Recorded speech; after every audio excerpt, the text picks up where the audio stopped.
What's up, you wonderful, lovely little people? Unbelievably stoked to announce the Downbeat podcast has partnered with Shure microphones and gear for music.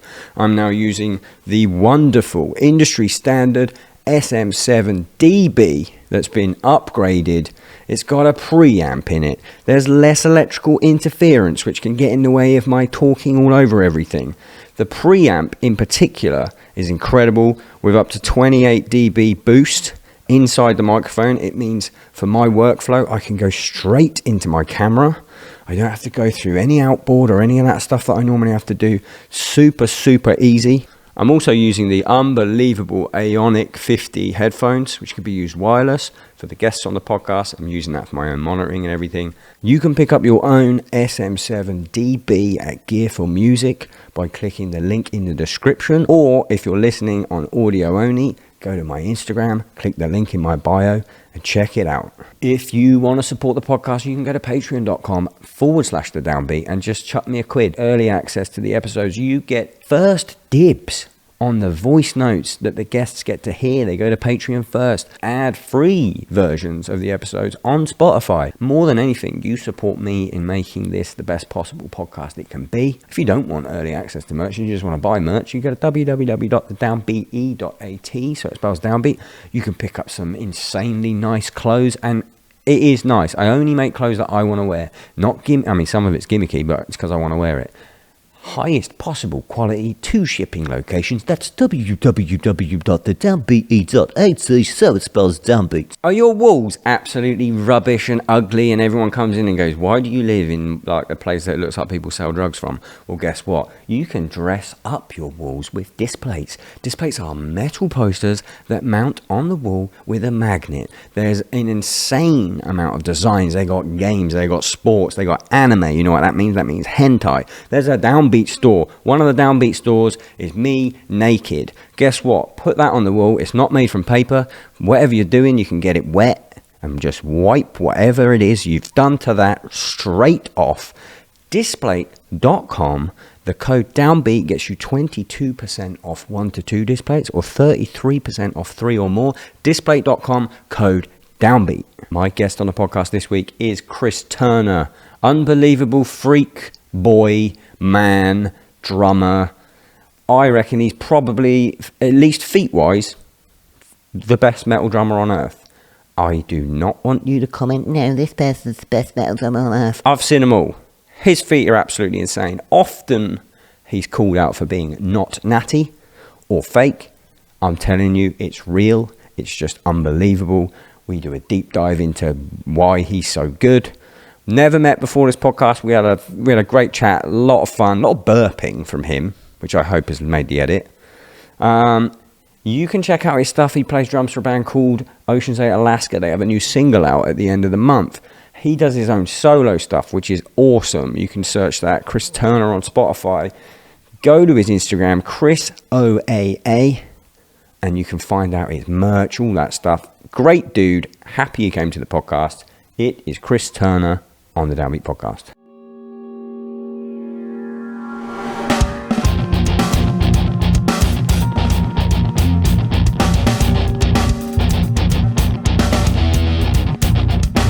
Mr. Chris Turner.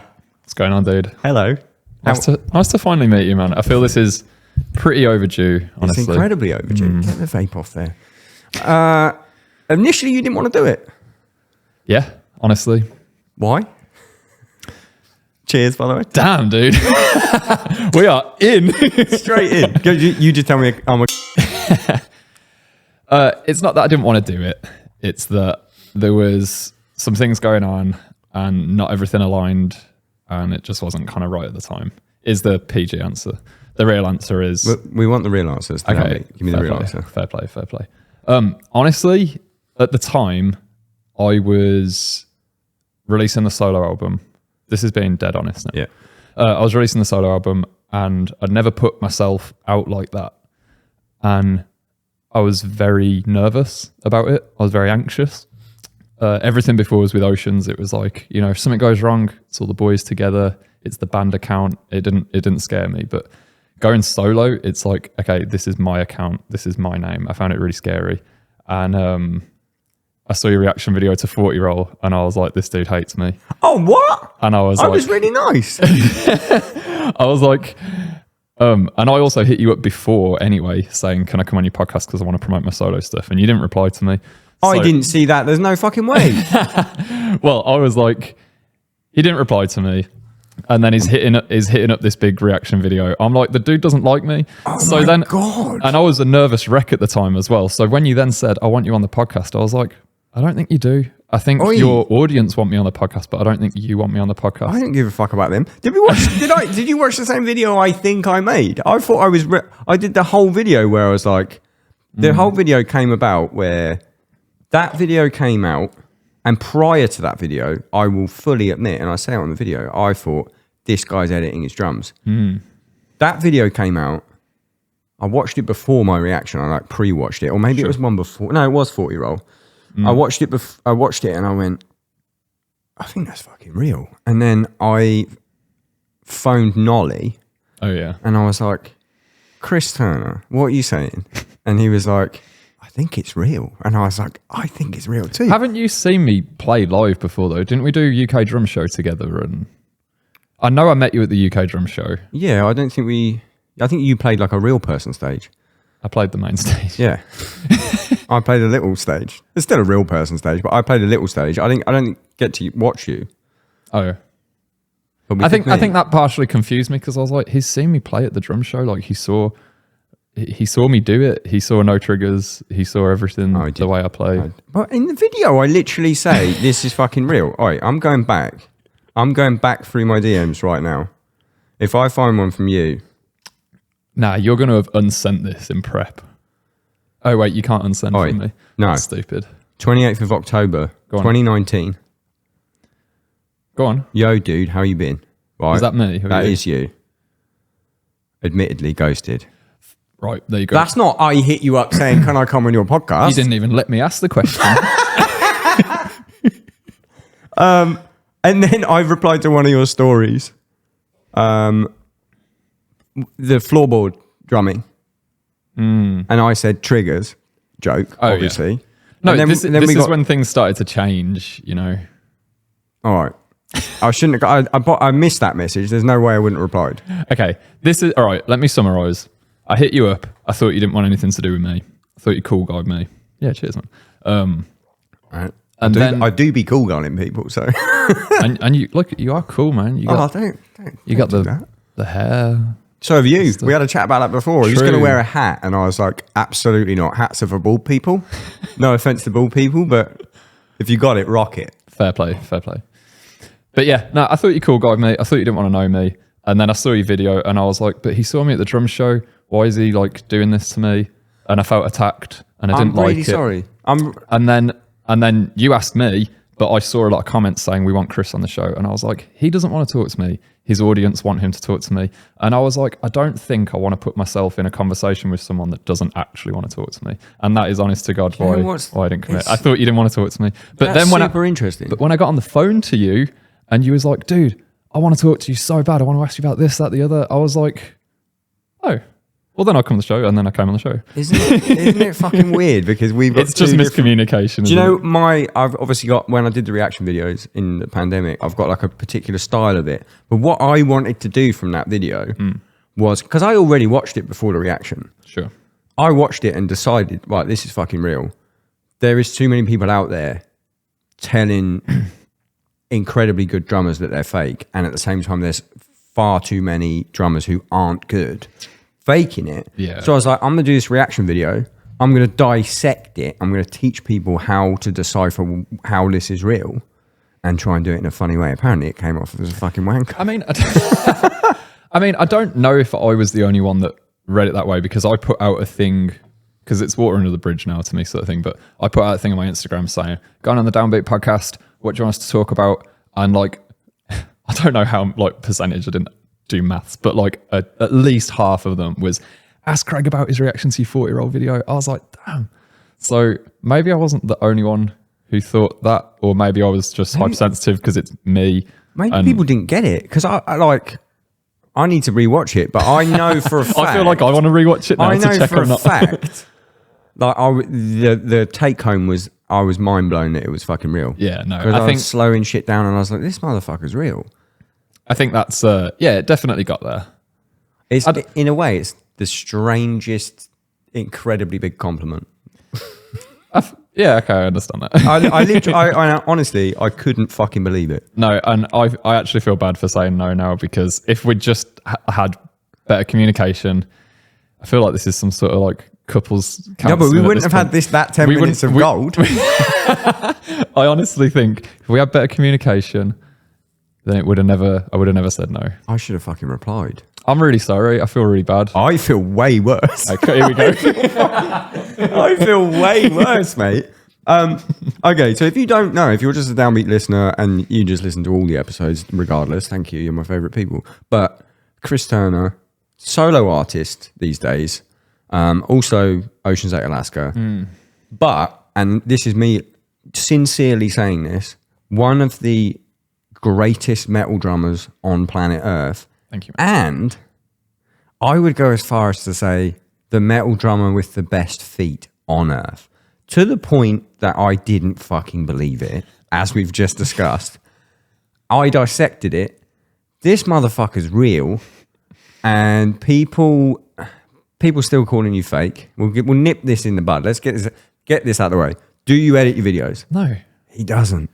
There is not that many people anymore that say it. The thing that shocked me, right, was so for me, I did the opposite. I was touring for like 10 years and then I joined the internet. I know a lot of people did YouTube videos and then they started touring, but I did the reverse of that. And I think that a lot of people don't know what I'd done prior to these internet videos sort of thing.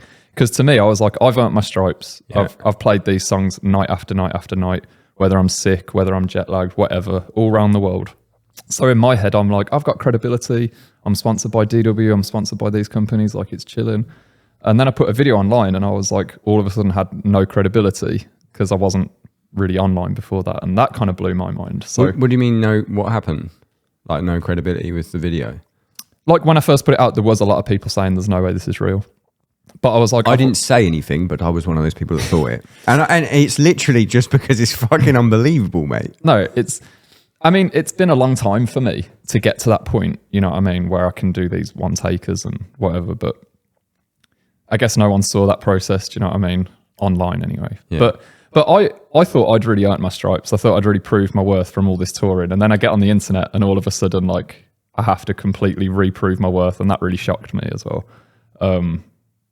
Because I was like, yeah, I'm a real dude. I've done it for real, and then I'm nothing on the internet. So why? It's so backwards. But now you're not. Now I'm not, because I feel like I've made all the steps to say, like, no, look, like, yeah, I do this shit. I did the live streams. I do all the stuff where it's like you can't argue this. I saw someone trying to like, I don't want to talk too much on the negative shit, but I did see someone like dissecting a Twitch stream where you were like, this is fake, and I was like, my brother in Christ, you don't know how Twitch works. Like, yeah, that's real. Yeah. But no, I think I've got internet credibility now. So absolutely. Now I've got both, which is nice. The thing is, a lot of drummers who are like really good, but not like alien freak man good, they get heat online for if they edit or if they don't edit and all that stuff. And it's because what they're doing isn't that insane. So they get a lot of people just who are bitter because they're at a similar level to that person. But then when you get to that fucking freak player status, not only do you get all those people, but you get actual other musicians going, this isn't real. Whereas they don't care about the middle range of people, which is insane. If you're curious, the little journey that got me to here was, it goes back to when we did Hikari, which was Ocean's second record. I said to Nick, who's our mixes all the stuff, I was like, I don't want to use drum samples. We used drum samples on the first record. We did that with someone else because we just had no budget. We self-funded it. You know the story. And it's metalcore, like everyone does. But I really didn't like it. I didn't like how it sounded. I didn't like how I was represented as a drummer. But then we had the label budget. So I said to Nick, I was like, I really want to do this one without samples. And he was like it was a big thing for both of us. It was a big thing for him as well, because he was like, way more work for him. He's like, I've got a reputation, you know, like this record has to sound good. And I was like, yeah, I want it to sound good. This is like my everything. Yeah. And it was like the biggest thing. We were like, I remember us sitting in the room, like we were like both like this. What should we do it? And it was like this, What, huge, even pre-tracking? yeah, dude, it was like this huge hurdle, like brick wall for us. But we did the record without samples, and as soon as we did it, we were like, there was nothing to worry about. This was not an issue, sort of thing. So that was a big like, we did a big step. Yeah. Then I was sitting next to him whilst he was editing it, whilst he was snapping it to grid. And I was like, out of interest, like, I see you moving some like pretty small cuts, and every now and then he was saying like, look at this shit, Chris, like how funny is this? And I was saying like, out of interest, can you hear that? Like how far away is that? What can a human hear? And I can't remember what he said. I think he said like 8 milliseconds a human can hear. And a lot of the cuts that he was making was 1 to 2 milliseconds. And, you know, we were having a good old laugh about it. But then I was kind of sitting there thinking like, if a human can't hear that small, like, discrepancy, what difference does it make editing now? And then it led me to think like, is it better edited or is it better not edited? Like, does it have a push-pull that's kind of better with those few milliseconds here and there? So then I started a whole other journey, this journey of like recording the same section like multiple times and like snapping one to grid, not snapping another to grid, recording one with a click and guitars, recording one with just a click and no guitars. Side note, interestingly, which do you prefer out of those two? Well, I did so many experiments. It depends on the section for me now. I noticed that if I have click and guitar, I tend to be consistent, but consistent to the part. So if it's like a breakdown, like a sludgy breakdown or something, I'll always be a bit slow, but it will be consistent. It will be consistently like 7, 8, 9, 10 milliseconds after the grid line. So but it's like I want to slow it. You know what's interesting? I'm the complete opposite. Oh, are you? So if I play with guitar tracks, I rush every time. Again, consistent rush, like Will Putney said before. It's just like I just take this full section and I just go boom, and he just moves the whole thing back. That's and it's so like fun. perfectly locked in. But if I go without guitar, you just lock in, don't you? I now live, I don't have anything except me. Definitely live, I just have click. I'm so sorry about that. Can I get a fucking zoom in on that, please, Simon? Simon's first day, everyone, by the way. Give us a thumbs up. Simon doesn't have a camera yet. Subscribe to the Patreon so we can afford to give him a camera. Just his hand. Look, he's got a little microphone and everything. Don't break the glass. He's listening to his faves. He's got water. The AC's on. He's all right. Continue. I'm sorry I derailed you. Chilling. If I do a section where it's like a chorus, like maybe like an upbeat chorus, and I have clicking guitars, I tend to do everything a bit early. I guess like I get excited and I kind of want to push it. Yeah. So for me now, it depends what I want.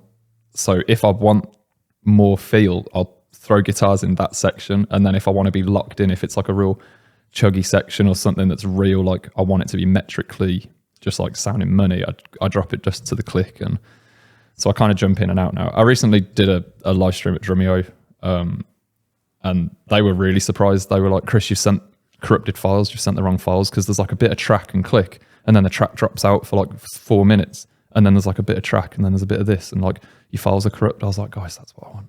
Yeah, trust me, that's right. Corrupt. Come on. How was that? It was cool.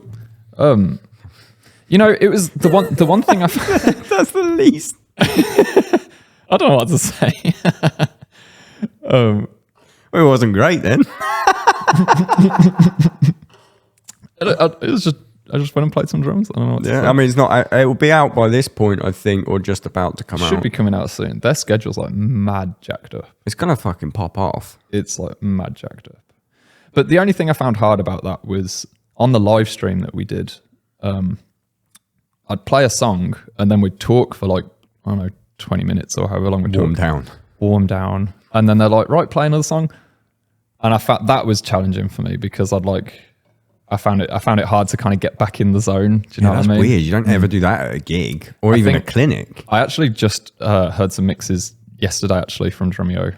I can show you if you want to.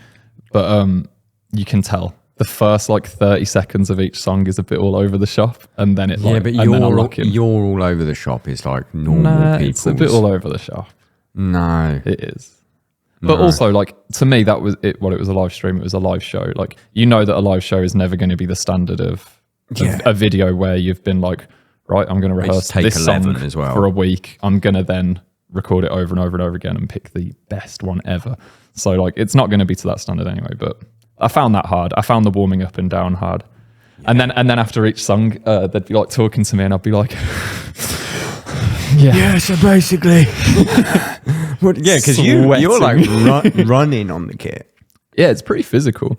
That my students ask me this a lot. They're like, I'm like tensing up a bit, or like I'm getting out of breath, so I think my technique's bad. And I'm like, I mean, you don't want to be like tensing to the point of you're going to like burst a blood vessel, but ultimately, like, if you're just working for it, that's fine. Yeah. Like it's physical. What you're doing is physical. You're going to raise your heart rate. So. I mean, when you do something like, I really don't buy into the dogmatic teaching of some people. They're like, oh, you must be so relaxed all the time.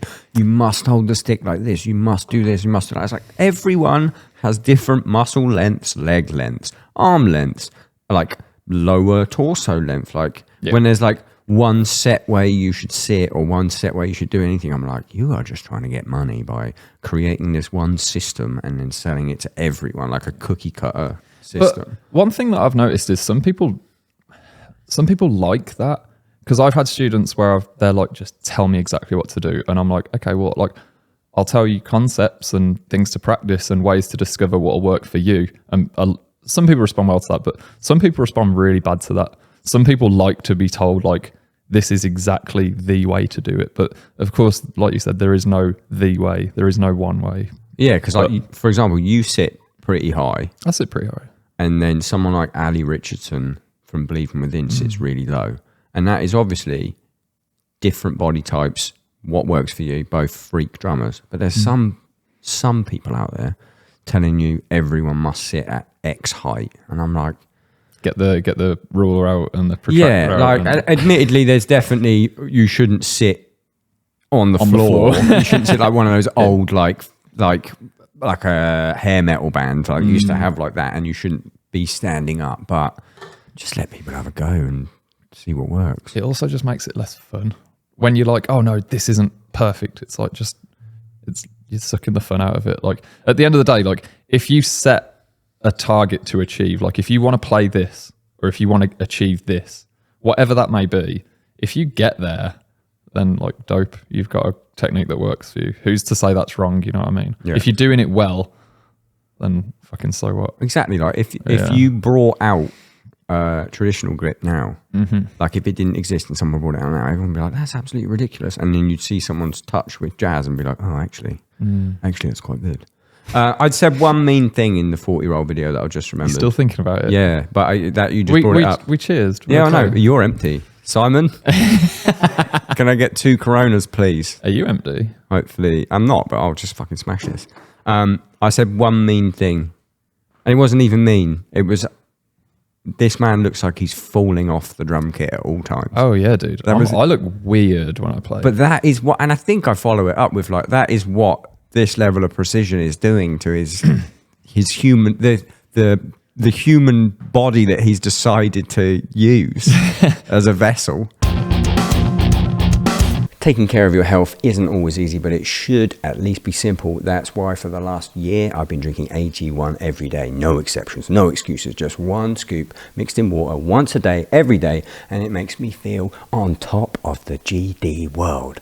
That's because each serving of AG1 delivers my daily dose of vitamins, minerals, pre and probiotics, and more. It's a powerful, healthy habit that's powerfully simple. I love to take AG1 in the morning, 1 scoop, 250 milliliters of water on an empty stomach. I know the ingredients inside AG1 are sourced for absorption, sourced for potency, and sourced for nutrient density at the highest possible level. When I'm traveling, I use the travel packs. I love them. They just pack up in a bag. Even if I'm away for like 1-2 days, there's no messing around. If I'm at an airport and they used to go through my bag and go, what the hell is all this powder? And I'd be like, oh, actually, that's my magnesium. Guess what? Don't have to do that anymore. If there's one product that I had to recommend to elevate your health, it's AG1, and that's why I've partnered with them for so long. If you want to take ownership of your health, start with AG1. Try AG1 and get a free 1-year supply of vitamin D3 and K2 and 5 free travel packs with your first purchase exclusively at drinkag1.com/the downbeat. That's drinkag1.com/the downbeat. Check it out. I get like do you want to? Oh, I don't know which one your fridge is. Oh shit! Yeah, don't leak how nice my kitchen is. Damn. It's right at the end by the window. It's in wing B by the window. I forgot the fuck. We're talking about how like me saying you look like you're falling off a drum kit, but that's, I look awful. It's like I'm not saying you look awful, but you're literally on the pedals like you are trying to stop yourself from falling over, but the noise that's coming out is like. Thank you so much. Thanks, Simon. Cheers, man. Yeah, I think the thing that normally gets people is the face. Actually, no, I think it's two things that get people. One is the face, the little stare thing that you're like, oh shit, I saw it in person. I don't know. The first time it's like, I don't know what he's talking about. You did it, and I went, I know exactly what he's talking about. Yep. Concentration face. Yeah, that's all it is. I'm just like gone. These people never been to the gym before. Like, if you're at your CPU is at 99%, like you got no CPU left for face. You can't be looking nice. I gurn. I look like I've done 2 pingers when I'm playing the drums. I'm like, honestly, that's all that the face is. People say, oh, you look a bit tense. Like, oh, you need to loosen up. I'm like, I'm not in my head. I'm free as a bird, but I'm in my head. If I played like you and and someone told me to loosen up, I would be like, you're so good at just not like it just reflects off you. I would be like, I beg your fucking pardon. Look at what I'm doing. I mean, I see what they're saying though. Like, I look weird, so they're gonna get comments. Who gives a fuck? The sound is unbelievable. And then the other thing is my back, my posture, because there's been rumors where. There was a rumor that went around for a while saying that I had some mad back surgery. I saw that. I saw a comment. That's why I play the way I play. Wait, that rumor's big. Yeah, no, it's like a proper rumor. No injuries. I mean, I've had some injuries, but none on my back. What injuries? From drumming or from other shit? Nah, other shit. I've never had a drumming injury. Nah, if you're playing right, it's not going to happen. I think you gotta be doing something pretty substantially like fucky to get a drum injury. Yeah. But I think the worst one I had was I snapped my tendon in this finger. Climbing. Yeah, climbing. He's a climbsman. If anyone doesn't know. Rock climber. Yeah, that set me back. Fuck me. What hand? It was this right here. Left hand. It sounded like a good dry branch just snapping, and it was horrible. Talk me through it. Take me back. I was on an undercut like this. It was quite a small undercut. I had a high left foot. I had to move out. What any of this means. Okay, picture this is a wall. Yep. Right. Hands here. What the foot here? Fuck. And then a big. Okay. Right. Yeah. I probably looked ridiculous. Have you got to like spring off with your fingers? Yeah, it was pretty small. It was like a little ledge this big, and as I moved out, it just went like the loudest pop. It wasn't like a pop. It was more like a branch snapping, and I obviously because it snapped, so there's no pulley to like pull the finger, and I fell down and I did this, but this finger didn't move. Oh no! Because nothing was pulling it, and I was like, I fucked up big time. How long ago was that? About 2.5 years ago. I still get a little bit of trouble from it. I played a drum show in Spain. I played a drum show in Spain the start of last year, and it was giving me a lot of trouble that day. And in between every song, I was like stretching like this. And it just locks up? No, it just hurts, dude. Fuck. It's just you can do this to any finger and it doesn't hurt. You do it to that one and it's like, fuck, I shouldn't have done that. What was the healing like? How did they? Obviously, surgery. There was no surgery, so what the? Usually, my alien exoskeleton simply grew it back. Morph back. No, I guess if it snaps and curls back, it doesn't reattach because it's miles away and then you have to have surgery. They said they couldn't tell if there was like maybe a couple of little fibers holding it, like it was like 90% cut, or if it had just sort of hadn't curled back or what, but they was like, it's close enough that it will go back. It's mad, isn't it? And obviously if you try without, it's better to do it without surgery than with, of course. And it did come back, obviously. So I didn't have surgery. I got to wait. It was horrible. I was told by the NHS to do ice and rest. And when I did that, it just got worse and worse and worse. And then I went to a private physio and they said, don't ice it and don't rest it. Work harder. Through that shit, And it got better and better and better. The more blood you can get to there, the better. Like, it's fucking crazy. Yeah. I have one finger injury. It's way less like cool. Cool. Mine's cool. I mean, when I tell you mine, you'll be like, yeah, mine's pretty fucking cool. Finger in your arsehole or something. So, no, that'd be fucking, that'd be pretty hard to do. That'd be way cooler. It's just way too loose for that, to get any kind of injury. I dropped a Nando's salt shaker. Yeah, that's not cool. That's really not cool, dude. For anyone from America that doesn't know, Nando's is the supreme chicken place in the UK. Supreme? Yeah, come on. Where else you go in this chain in the UK for chicken? Don't even try. I'm on my story. You can't give me that after you gave me shit about a Premier Inn earlier today. No, I wasn't giving you shit about a Premier Inn. Let's get that out of the way, and then we'll get to my finger story. Chris was so I really wanted Chris on the podcast to the point where I was like, I'll use some Patreon money. We'll get your flight, get your hotel. He's like, I don't need a hotel. I can stay at yours. Like, I'm not trying to rinse you or whatever. Yeah. It got to this morning, and I was like, I'd be so pissed off if I went to do a podcast and I'm a fucking diva, admittedly. I'd be like, well, not, in fact, no, I'm actually hamming it up. I just wanted, if I was doing something like this, at what I'd like to think this level, I'd be like, it'd be nice if they gave me a hotel. I'd be like, oh, this is nice. So I was like, you know what, I'm going to get Chris a hotel. Then it's respectable. So he goes from wanting to sleep I'm chilling, like I don't care. He goes, no. He goes from wanting to sleep on this couch right here to then when I say I'll just get you a hotel, and he was like, whoa, what is it like? I'm only doing Premier Inn and above. And I was like, what? You don't even see my couch might be covered with like AIDS needles, and like you're like, yes. I will take AIDS needle couch or Premier Inn and nothing in between. So I got you a nice one. You haven't got that yet. Dope, dude. I mean, that's what I'm saying. They're good. Premier Inn. I actually, when I tour, I carry a UV pen in my suitcase, and I like to see how much spaff is on my bed before I sleep because I don't want to be sleeping. How much spaff is normally there? I've found in the Premier Inns anyway, they have the bed and then they have the little sofa by the window. The cuck sofa, 9 times out of 10 it's on the sofa. Really? That's the cuck wanking away while two people fuck.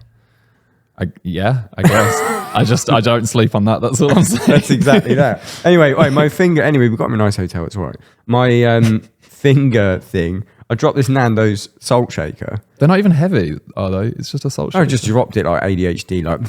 Okay. And then I was in a bad mood, and I picked it up really fast. And I didn't realise that it had smashed. And it cut you. It slit my finger, and I was like, "Well, look," because it wouldn't stop bleeding. I was like, "What the fuck do I do?" So I went to a hospital. And they stitched it. What finger was it? It was this one. Yeah. And they stitched it like this. Oh, brilliant. And then it's like the work is straightening it again. It's never been the same since. Luckily it doesn't affect me drumming, but if it's cold outside and I'm trying to do something like this, it starts like being fucking weird. Did you work your antagonist, like the opposite muscle? That was the main thing I had to do. I didn't do anything. So try working your antagonist. So instead of like this way with it, like so pulling it down on things and like pretty much every motion is that really, isn't it? Try working out pushing that way. So like I've seen those little pulling back those like bands that. And stuff. Yeah, they're kind of annoying, honestly. If it's like just one finger, you can just use your other hand and do that. But like I ended up doing this all the time with my bad finger on like different angles, and it worked wonders. Do you think? Thank you. I just wanted to get this question out before it leaves my fucking ether. Do you think rock climbing helps or hinders your drumming, or neither? Or fitness in general? Do you go to the gym? Fitness. You look like you go to the gym. Oh, thanks. You look like you go to the gym. Thanks, mate. I do. I think it helps, honestly. They're both physical. The better shape you're in, everyone knows that exercise helps your mental state as well. And like for me, drumming is like honestly probably I can't put a percent on it without doing a study. Let's go like 70% brain power, like 70% Without doing a mental. study. I'd have to do a study. I but- love studies, dude. I'm gonna do some stupid studies coming up. So I got some YouTube videos which I got planned. And what I'm are you gonna do gonna some study? studies, man. What are you studying? Well, my next one, I want to do an accuracy test. I want to like put me playing the same song 3 times and get an average for how far away from the grid I am on every hit in milliseconds with an easy song, medium song, hard song. And I want to get an overall average and see if I play more. I don't know. It's a YouTube video idea I've got. This is cool. And then maybe I could get other. You could do it. I could get other drummers in and It's like. gonna be my accuracy is fucking terrible. No, but don't you think that's like would be? I mean, really it's great, fun to yeah. see? Yeah. I do you not get? I get what do they call it? It's called white coat syndrome in doctor surgeries. Like you But get spooked. Yeah, in the minute I see that something's recording musically, these I'm fucking fine. But like the minute someone says, "Okay, we're recording," and then I play like shit. Oh, no way. Fucking every time. Do you find so? Damn it, These this are is some burpy insane, beers. bro. This is burpy beer. That is the most insane burp I've ever heard in my I life. don't want to drink Asahi. Oh, sorry. They've got it at the Premier Inn. They fucking better have. You get a free one drink. 'Cause if you get to the bar in time, because of my gold status, you get a free You said drink it was at the bar. you have a gold status there, but you live here and it's just there. Oh, I've got Expedia gold status. Come on. Oh, okay. I was gonna say, why don't you just But stay you could, here? sometimes you get a free drink. It says a free drink at the bar. That's sick. Yeah. That's You could have an Asahi and you wouldn't burp. I'm sorry. Corona probably think that they sponsor the pod right now. It just happens to be the beer that I bought for the last 2 podcasts. Well, I don't even give a shit about beer, really. well, Corona, what are you playing at? Yeah, give me Hook your boy up. Someone fucking sponsor me. Asahi, hook me up. Give me some money. Asahi's fucking awesome, though. Dude, and it. If you'd have told me, I'd have got picked some up. Ain't no stress. But you didn't tell me what you wanted to eat either. For a man who had the most ideas out of anyone that's ever done the podcast, What do you mean? everyone just goes, "When do I turn up?" And you're like, you asked me. I'm planning this. No, you said to me, you said, think of some topics, think of some truths, some lies, think of some of this, think of some of that. So I said, okay. You said, send it to me in email. And I didn't do that. So I thought I was doing a bad job. I was like, I bet every other person's like sent the email. No, because you were like, I've got some ideas for topics. And I was like, cool, send them over. Oh, okay. Everyone else is like, okay, I'll just turn up. But then this guy was fucking on it. It was very easy. And you sent me your notes, and they were pretty much all my notes, plus some little things that there's no way that I would know. What were the little things that you wouldn't know? Well, we're going to get into them. Oh. Do you want me to pull one up? Oh, no, pull. Can you just like say on the things that didn't align with your already schedule then? Would you like to know? This is one of them right now. Go on. You wrote as a note, debunking that bleed is easy. Yeah, dude. Yeah, because I just put out this video where I played the world's first double pedal. Yeah. And my boy was like, you have to play bleed. And I was like, why? And he was like, because you just like you get the world's first double pedal, you have to play bleed on it. That's like the thing. And I was like, I don't get it. Why? It's like one pattern. So hang on. Are you saying bleed is easy? No, because if I say that on your fucking podcast, I'm gonna get shit for the rest of my life. But you mean it? All I'm gonna say is there's like I can't fucking play bleed, so you're going to insult me. so no Keep right. insulting me. No, I'm not trying to insult anyone, dude. And at the end of the day, I'm a massive supporter of music. Doesn't have to be difficult to be good. You know, that simple shit can be like the best shit. You know what I mean? But No, all I'm saying is, I grew up on like a lot of ostinato stuff. I got like in my early lessons when I was younger, it was like, oh, put this pattern in your feet and then let's practice these subdivisions in your hands, then with this sticking and then try and solo over this. And even like through like secondary school and stuff, I'd be putting, we'd be thinking of random foot ostinatos in like sometimes different time signatures to what my hands were doing. And I'd be getting comfortable at soloing over it. I almost got to the point where it was like, I can kind of put a pattern in my feet and forget about it, if you know what I mean, and then only think about my hands sort of thing. So when I see bleed, like I literally see a group of 3 in a single hit. It's 1, 2, 3, 1, which is an incredible, like compared to some of these weird little subdivisions. Concept. Yeah, well, compared to some of the subdivisions I was like, it's not subdivisions, some of the patterns I was doing, even growing up as a kid and stuff, that is like a more simple and then just loop. Forget about but it. it's so fast. 210. Oh, come on. It's 210 for the kids. It's 105 for the adults. What? Are you a half-time counter? I'm just not a 300 BPM or I'm 150 BPM. Really? Yeah. Well, We joke, we say it's for the kids. When people are like, oh yeah, I play 500 BPM, I'm like... I'm going to raise you. I'm going to raise you on this though. I'm going to raise... All in. Right. Do you write music? Yeah. So you're writing 30 fucking second notes? All these fucking... And then so when you're going... You have to put a 64th note in there as well? Well, it'd only be a 30-second note, right? Yeah, but if you were then playing really fast at one... I don't think you can really hit a 64th.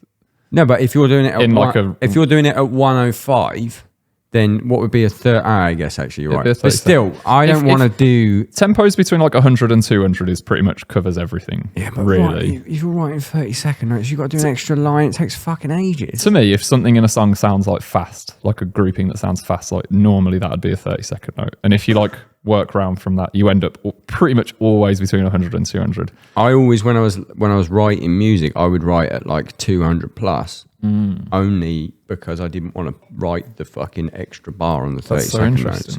So it was much easier for me to write in groups of 16th note and 8th note patterns, because I learned to sight read from 16th notes and 8th notes, and the minute I had to start adding that, hence me not knowing the fucking 64 note shit, the minute I had to start adding in 30-second notes, I was like, what the fuck? I can't count that. I don't really know. So it's much easier for me to count 1 E and da, 2 E and da, 3 E and da, than whatever the 30-second note version would be. Yeah, for me, I guess, like, when I see people, like, I have people say it in lessons to me, they're like, oh yeah, I've been practicing with the click on at 500, and I'm like, dude, just put it on at 100. Okay, now that's mental. At 500? So your boundary is 300 or above, you would say, is just half it. Because I guess we just have a different boundary of what's just use a more normal sounding number. I mean, I think probably even 280. I would probably like a 280 blast beat song. Like if you were writing that at 140 and it was a blast beat, the 30-second notes would use so much ink. Like, ink? Do you know what I mean? If you were writing it. So what I've learned then is, in terms of like economy, penware, yeah, Pensmith. Yeah, just like keeping ink usage and costs, which I don't use anymore. But when I was a kid, because I went to music school and we would do it on like on the stave with a pen. Sure. And I just always did it like that. Fair play. That would be more effort. I didn't want to. Yeah, so I was lazy. I'm a lazy person.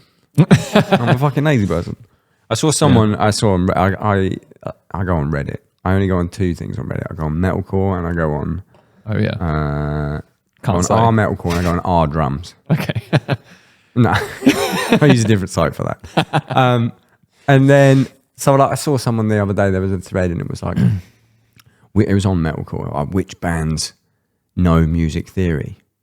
And then there was so many people. It shouldn't fucking matter at all. But there were so many people like trashing people that knew music theory.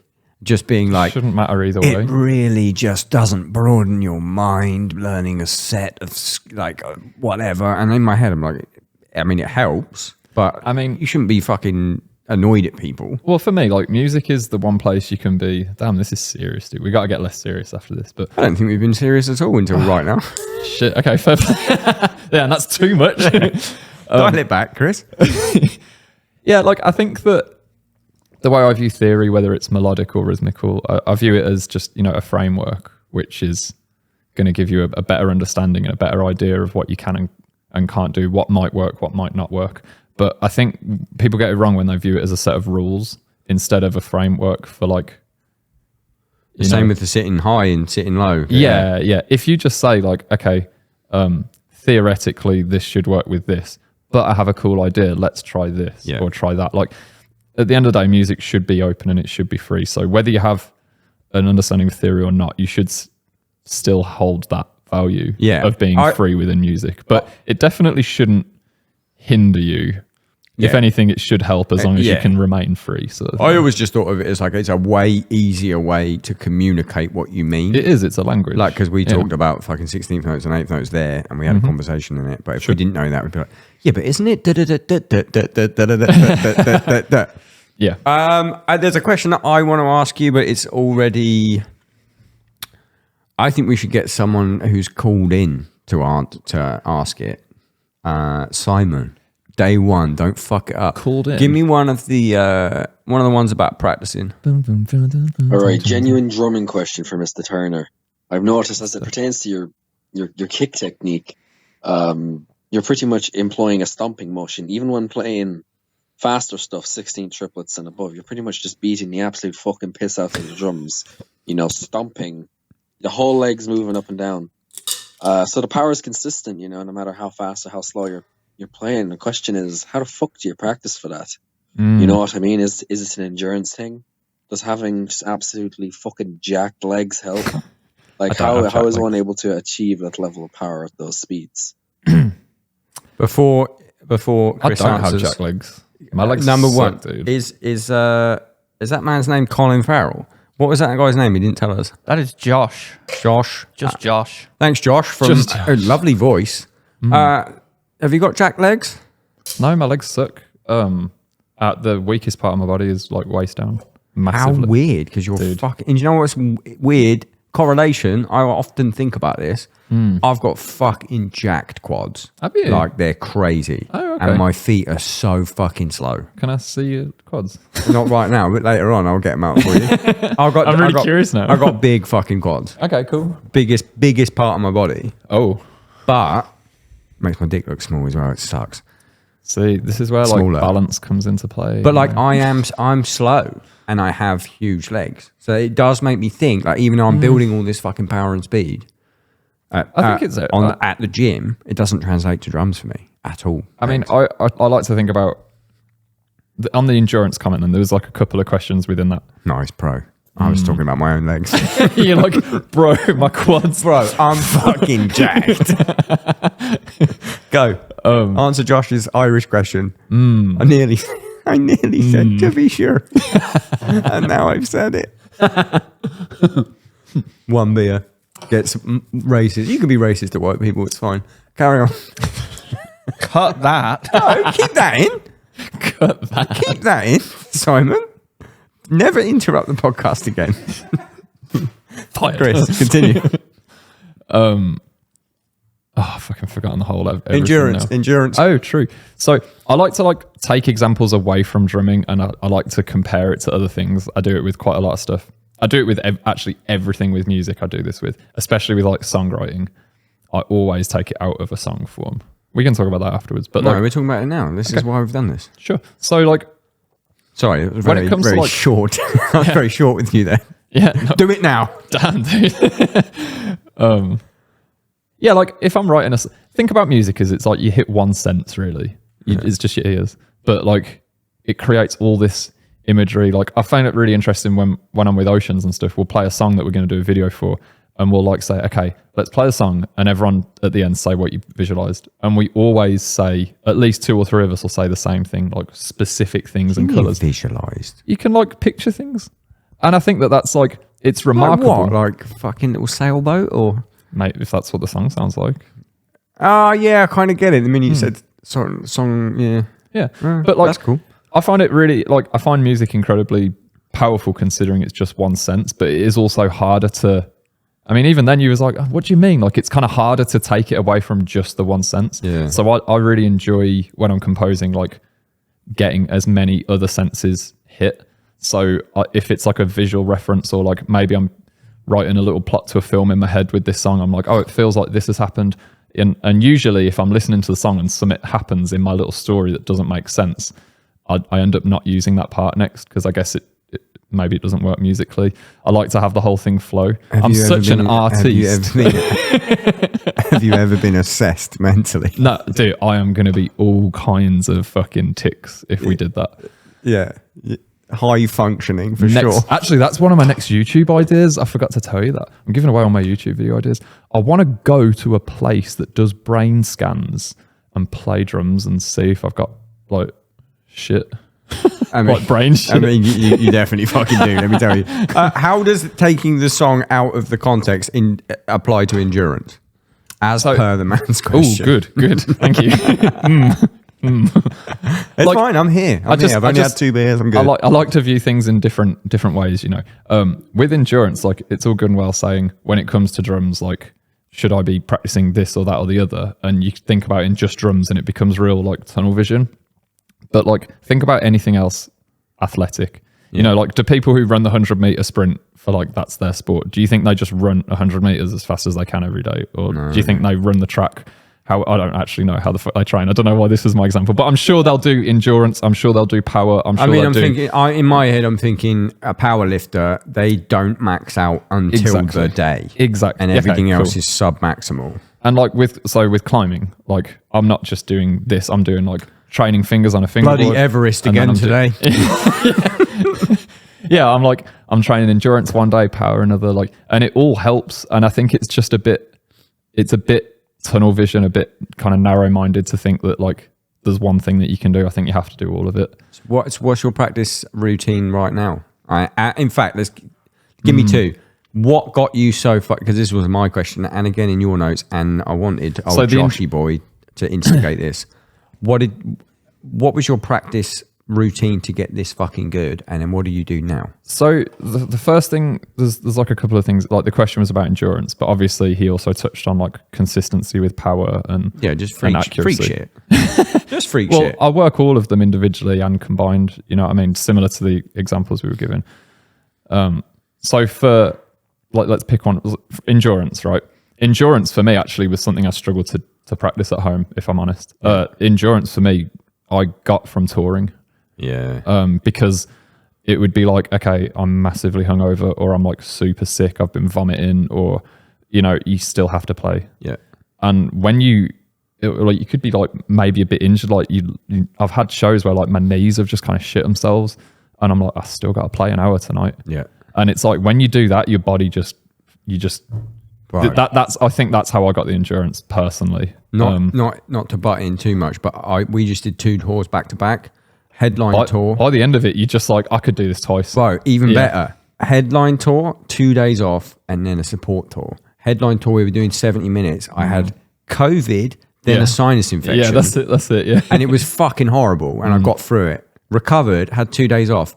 US tour, it was like I was on fucking steroids. It was the easiest. It was like, I'm fucking insane. And I'm not trying to tell people, because like I've said that to people before and they're like, okay, great. So next time my knees hurt, next time this hurts, I'll carry on. I'm like, no, I'm not trying to tell you to fucking go get injured. I'm just saying like your body does respond when you put it under stress, sort of thing. So for me, I've struggled to train endurance because you can never replicate a live show either. Have you noticed? No way. You can never ever do it. Like, I'm like, okay, I hit really hard when I play live. So on this rehearsal, I'm going to hit really hard. And I think I'm doing it. Nope. The minute I'm on stage, I'm like, fuck, my ears are loud. Like everything's like mad louder. And I'm like, okay, yeah, I've seen like David from We Are, like he's got the sauna suit and he like does rehearsals in that. But nothing's going to recreate the humidity and the adrenaline.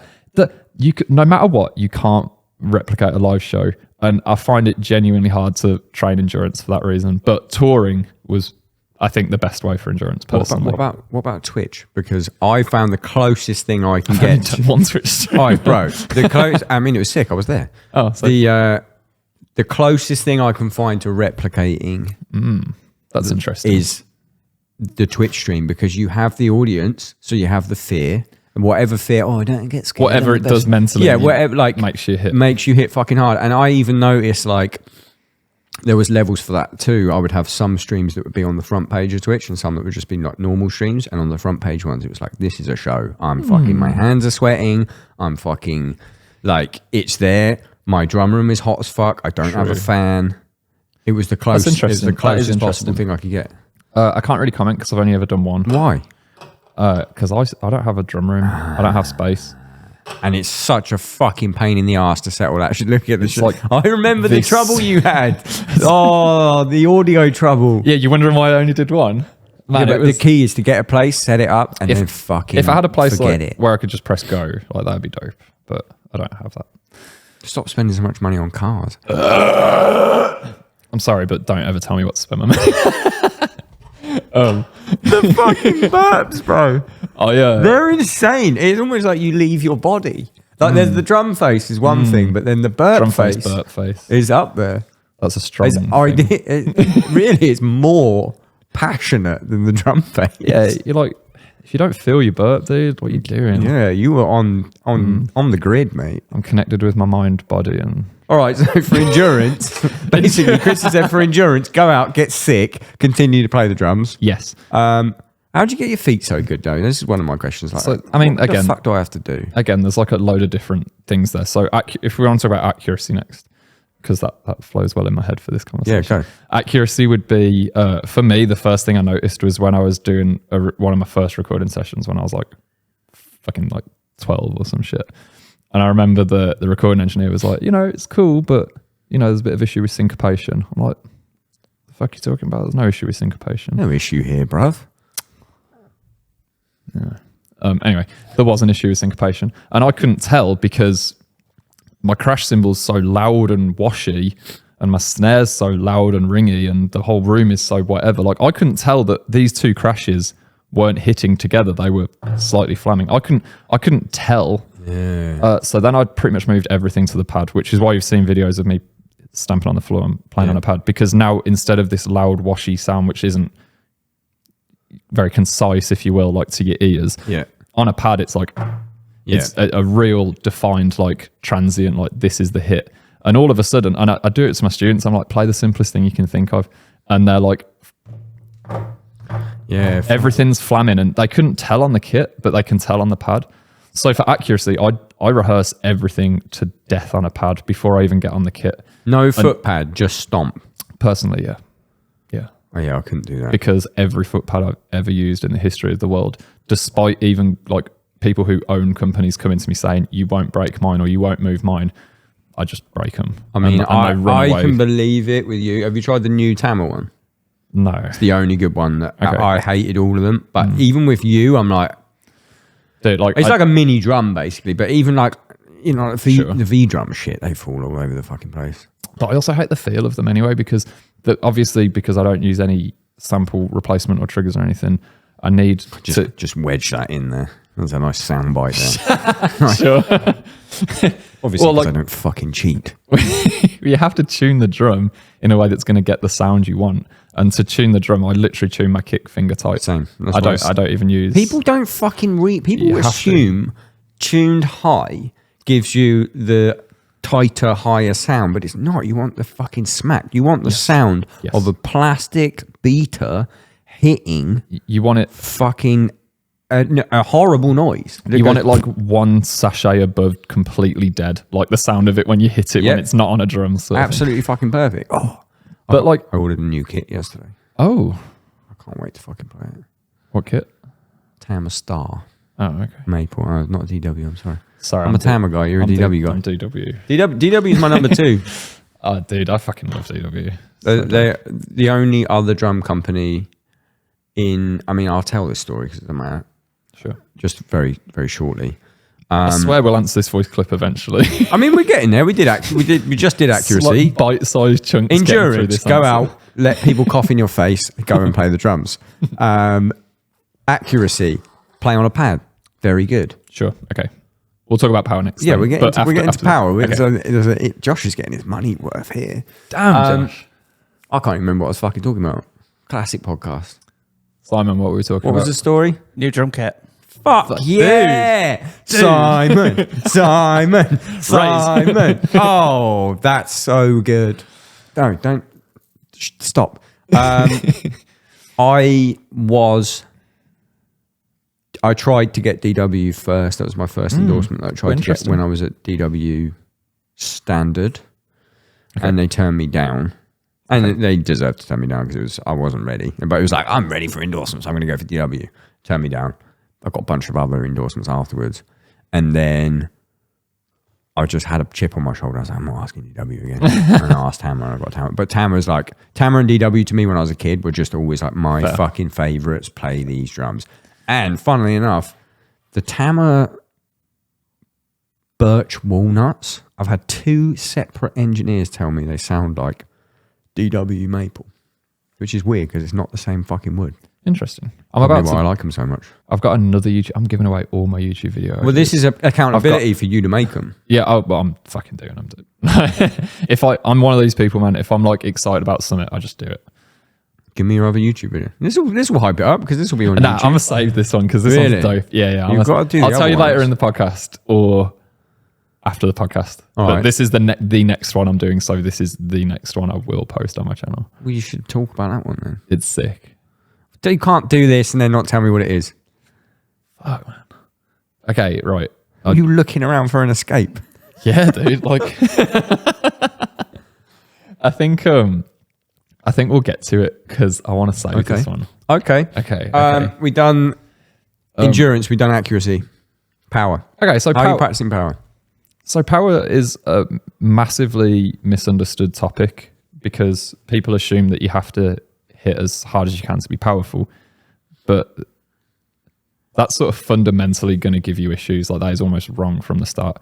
For example, let's take like a 4 on the floor groove, right? Or like a breakdown that's 4 on the floor and you're like hitting the shit out of it.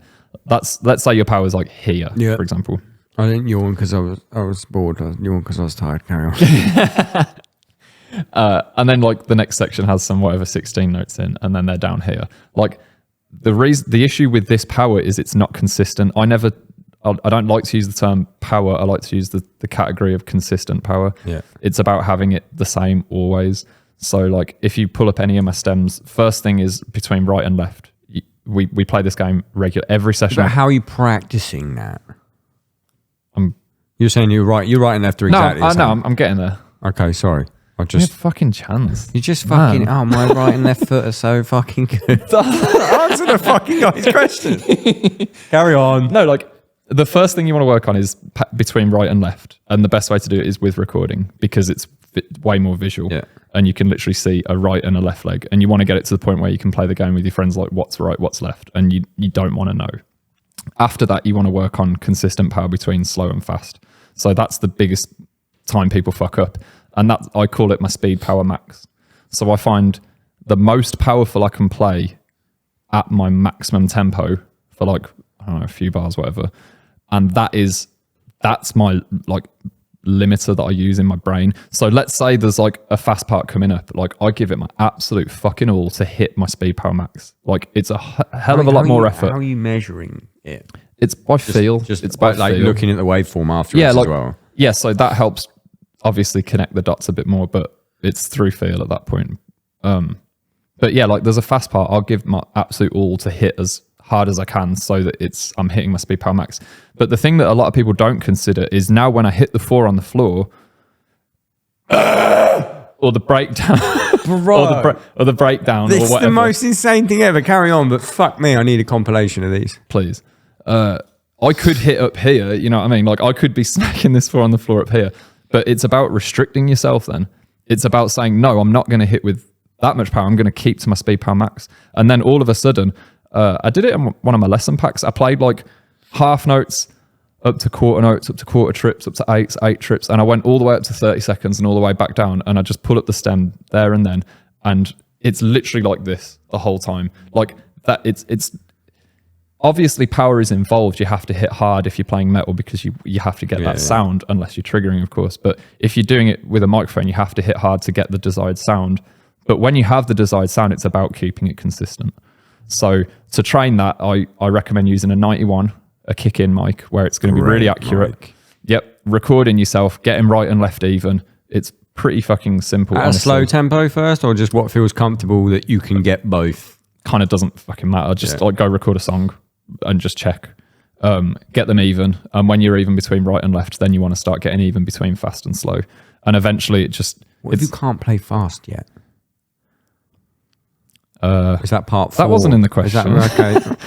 Playing I mean, fast that's a is question like... for me, because I can't play fast. I literally can't do it, bro. I think it's like mostly brain power. I think it's mostly understanding how to follow and how to count and how to... Explains why I can't do it.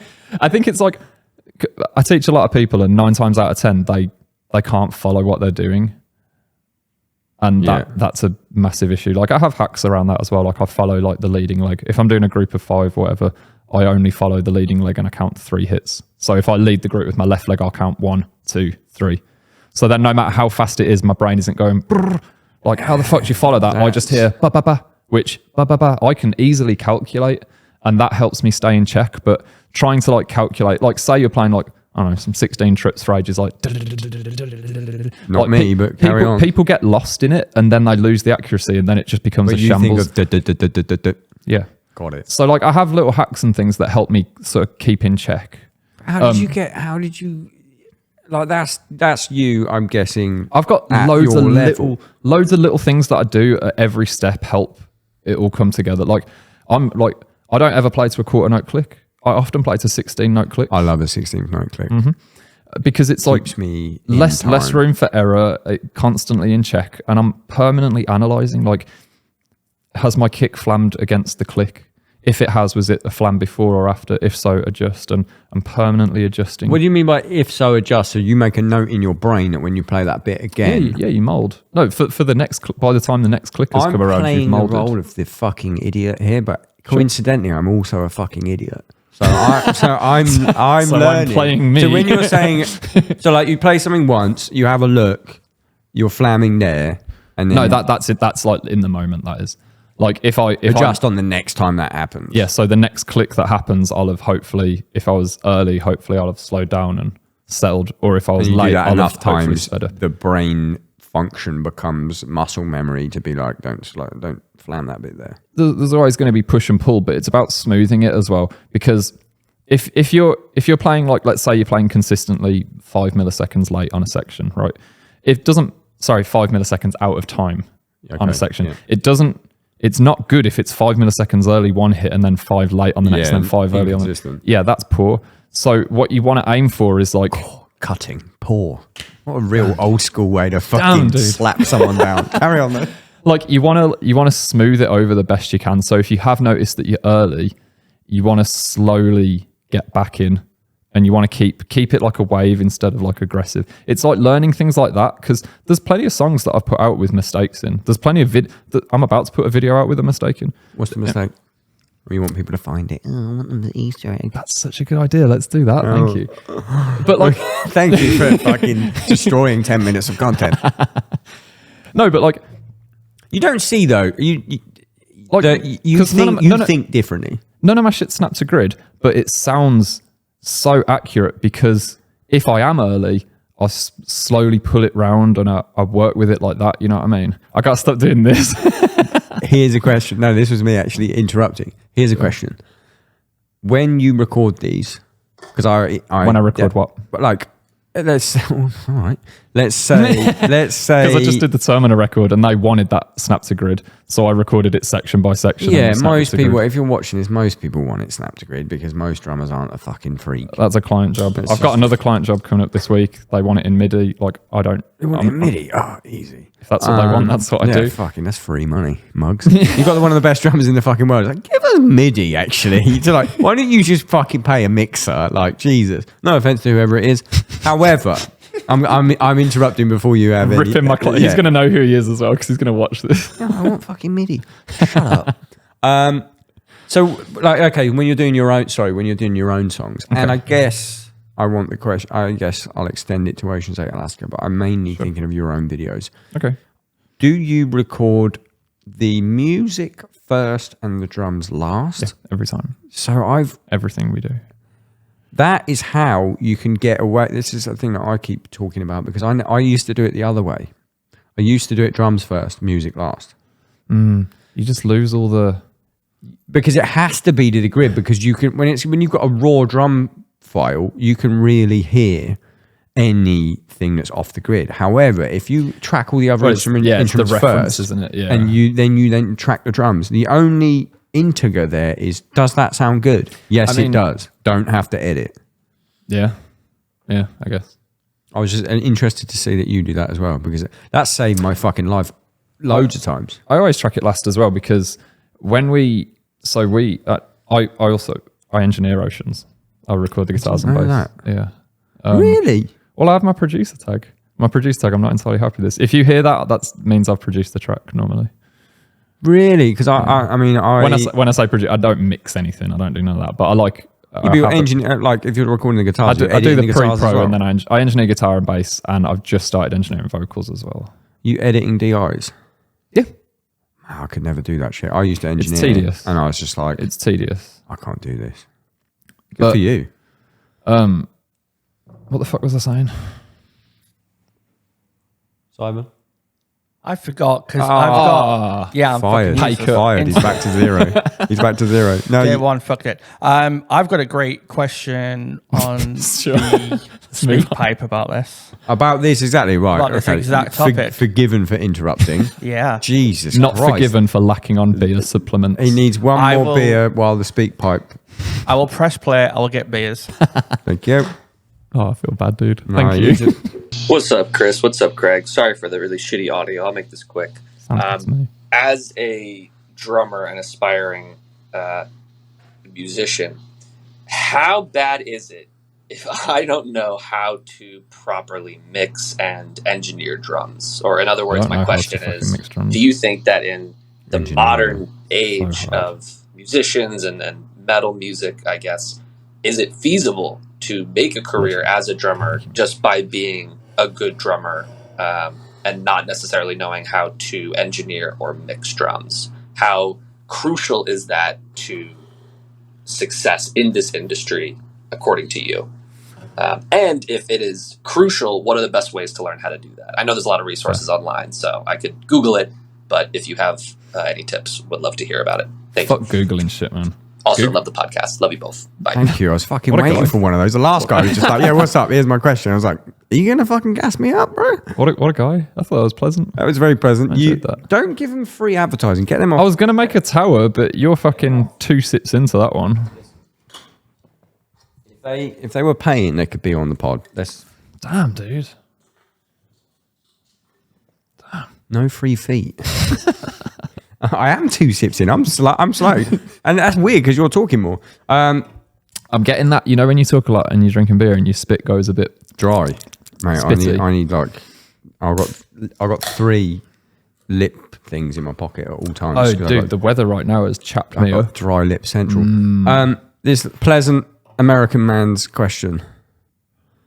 Have you forgotten the fucking question? No, Simon. No, I fucking got this. He said, what was like, he Mixing. can't mix I remembered. or engineer. Because I saw you shake your head at mix. Yeah, no. How important is it? If important, how do I do it? Award-winning podcaster. So I don't know how to fucking. I don't know how to mix drums. Drums are hard to mix, dude. I use Nick Sampson. He fucking crushes it. He takes on every challenge I give him. I say, hey, I did a recording for a video shoot today. We only had these mics available, so I only mic'd up these things. And you know the drill. Strictly no samples, whether they're supporting or enhancing. You know what I need. Make it work. And he's like, he just deals with everything I give him. So respect to Nick. Thank you, Nick. Thanks for taking all my shit. I don't know what the fuck he does. It's insane. And when he explains it to me, it's like, it's oh so simple. I've done lesson packs where I ask him, how do you mix my kick? How do you mix my snare? And he talks me through it. And I'm like, oh yeah. With all due respect, though, that is because you are giving him very, very, very absurdly top 1% stems. Not always though. That's what I mean. Like granted, like the drum, he loved the Drumeo stems. He loved the Drumeo stems. Their audio is always fucking he insane. he was like, I just fucking did the most lightest processing and everything, and it was done. But like we've worked in some rooms where the room's super dry and the snare's super dry, and I'm like, well, make it not dry. And he's like, Chris, this is normally when you rely on a sample, and I'm like, well, figure it out. Nice. But he does. So mixing's not important, but what about engineering? Mixing is just put it this way. Nick's been mixing for like 25 years. You know what I mean? Like I've been training drums for 25 years, but I haven't been mixing for 25 years, and I'm not going to spend my lifetime again learning that. Do you know what I mean? Like So mixing not important. for me personally, I'm not interested in Engineering. that. So engineering has only recently become important to me because Nick is in America and I'm over here. And before COVID, I just did everything with him. So he engineered it. Yeah. And since COVID hit, I started working remotely. So I started to like ring him up and say, tell me how to place a snare mic, where and why. Yeah. Tell me what mic to use, where and why. Just tell me everything. So he started to kind of coach me just so that we can work remotely. Yeah. So engineering has only recently become important to me So the actual basis of the question was like, how important is it to get a career on its way? I mean, I'd say personally for me, it hasn't been really important at all. It's only really recently that one of those two things has come into play. So yeah, I would say not massively important. Okay. If you want to be a drummer, like focus on your drumming. I'm going to play, not even devil's advocate. I'm just going to sidestep with it in case he meant something different with it. Oh, sure. I would say as a working drummer right now, engineering is absolutely insanely important because as wanting to be a working drummer, because you cannot afford to hire a studio and an engineer at this stage if you're not already at that stage. So learning how to record your own drums, not only for checking your practice or whatever, but you can do that on a fucking phone, but like actually working, super important. But if you're just thinking about becoming like, if you want to get in a band and you want to show someone something, like you can get a fucking Yamaha EAD and just plug that in and you have a relatively decent sounding thing to make drum videos with. I'd say if you had aspirations of session drummer, engineering super important. If not, I would say I would put recording yourself with anything. I think that over that, the more understanding you have, because granted the past sort of 2 years working more closely with Nick on what I'm doing to help his results, I've learned a lot about the instrument and about how the instrument sounds. So that's been really valuable for me, and I'm grateful for that knowledge. So sure, the more you know surrounding what you want to do, the better you'll be at what you want to do. Sort of thing. So yeah, and maybe I should rephrase my answer to, for me personally, then it didn't play a part until recently. But sure. But now as a working drummer, you fucking need it. Yes, true. But I from the reason I said mine, I started way back before. I was, like I said, I wasn't doing internet shit. I was doing tour shit. So, but now like the way you get going is the internet, isn't it? So I suppose, So for me personally, it didn't play a part, but maybe for yourself. A basic level, just nodding terms with recording a drum set, probably quite beneficial. Enough to get yourself online, then we'll say. And honestly, I think his last part of his question was about how great the podcast is. Where to learn it. I mean, he did that. That was just a statement. He said where to learn it. My brother, there's a website called youtube.com and it fucking rocks. No, dude. It rocks, bro. You go, you type anything you want to do, you find the one with the most views. That person's right. No, they're not. Man. Right. If you want to be like, have a go at something, sure, watch YouTube and you're like, okay, I got an idea. But if you want to be like, if you want to hone in on your craft and like nail it, you can't just watch YouTube. Yeah, but just to get started with engineering, how do I place a snare mic? He doesn't have a Nick. He doesn't know Nick. Otherwise, you'd have asked Nick this question. How do I place a snare mic? Pop it in. Nick. Blah, blah, I don't know if he'll reply. Pop it in. How to place a snare mic. Then, before you even watch the videos, read the comments. Top comment is the most correct comment. And then judge it. The problem is, like, someone will say, oh, you have to place a snare mic like this on the kit that they're miking. And then the minute you are faced with a different kit where there's this item over here, which is super fucking loud, and all of a sudden your snare mic placement is now getting all this bleed. For that kit, you want it placed here. So I think like it's about, I suppose it's about learning. Yeah, but there's a different video for that. No, are you fucked up? Well, wait a minute. How do I place a snare mic? If the hi-hat's too loud in my snare mic. Oh, new video. Watch that. Okay. Do that.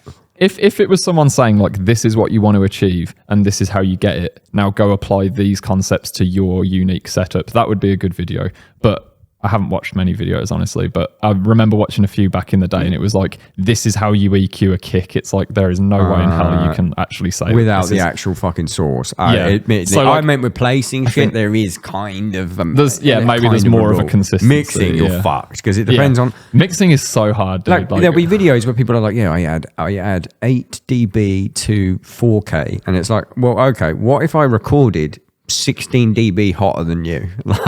Then actually I'm doing a scoop at everything else. Like that's, I would say, watch a bit of YouTube. Yeah, it'll get you going. But don't try and mix on YouTube. Pay a professional to mix. I learned how to mix on definitely. I learned how to mix on the Andy Sneap forums back in the day. And Andy Sneap. He did like Exodus, he's like an old thrash producer. Fucking great tones. Nice. And I just I literally went on there and I was like, how do I do this? I got a bit of a ballpark, and I kind of learned how to mix, but then my stuff sounded good. And then I got to the stage where I was like, there's other people, like you said, that have been doing it for 25 years. It's like, I'm just going to, I've got my engineering down, make it sound insane. Yeah. And then they do. Wizards. Yeah. Nice. I also never skimp out on mastering. It's like the one thing that when people are like, oh, I don't even get it. Like, what's the difference? Or like, I'll just have my guy who's, so many people don't know. The guy who's mixing it's going to just do that, right? I'm like, that's the one place. Especially if it's like a passion project or something that you put a lot into, like you're giving up at the last biggest hurdle. Like there should always be budget for mastering. I sound like a master and I'm trying to get work in. No, I just believe there are it. some producers, for people that don't know what mastering is, it's not mixing. Because some people think because of the word master, that's the more important one. They're both massively important. The mix is, you could master a fucking... You can't polish a turd. They mastered Saint Anger. Oh, it great. needed a mix. It needed a fucking mix first. In fact, it's one of the loudest records of all time. Just amplifying how bad the mix was. Fucking crazy. But like, okay, so you mix, it sounds good, and then mastering is not only achieving broadcast volume, so it's the same as everything else, but it's bringing out punch in the highs, in the lows, giving that final shine to the recording. It's like consistency between everything. You listen to a mix in your car and you go, dude, you've nailed it. Thank you for this mix. And then you listen to it on your studio monitors and you go, vocals are loud. Yep. And then you listen to it on your AirPods and you go, vocals are too quiet. Yeah. And then you get it mastered and you go, here it is. Oh. So the mastering, for a lot of people that won't know, the mixing will be every stem of every instrument, and then traditionally mastering is just a stereo mix of the whole mix, and then they use that. So it's really, really quite a skill to just take this mix, one stereo file, and bring out stuff with EQ and compression and all that stuff. There are some people, Jens Bogren springs to mind, the guy that does Opeth. He does stem mastering, so he'll have... Hey, I've never fucked with that. He'll have kick.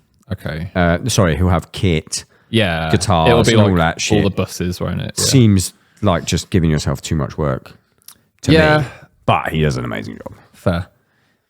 Yeah, I use Mike Caligier and he fucking... I don't know who anyone is. Rushes, dude. He's so good. We've got an Ocean song. Actually, when's this episode coming out? Ish. We've got, okay, I'll just say the date. I don't need to say it'll be out now. When's the date? There's an Ocean song coming out on the 31st of Jan. It will be out. Cool. So it's out now, motherfuckers. Damn. Well, that was mastered by Mike. And like the difference in the mix to the master, like the mix was fantastic. The master was unbelievably sick. And like even Nick messaged him and he said like, how the hell have you, like, how are you making it this sick? And his reply was something along the lines of like, that'll be the $500,000 or however many dollars is spent on analog gear and this and that and the other. And I'm like, you know, you just can't, that is something that you can't really put a price on. Like you have to just get this done right. And it's music's legacy, man. When you release something, that's out forever. Like even after you die, like imagine skimping out at the last second, like just fucking get it right. I will say this though, for the most part, when you see remastered, when someone releases something remastered, 9 times out of 10 it didn't need remastering and it's just a cash grab because you go remaster, that sounds good. Sometimes however a remaster is absolutely needed. 9 times out of 10 when I hear a remastered version I prefer the original still because like it's nostalgic. Black it's like Album. This is what I loved back in the day and now it's like changed and it's lost the energy or whatever I was fond of. Much less common but better. And it usually means it meant to happen, is a remix and a remaster. Yeah.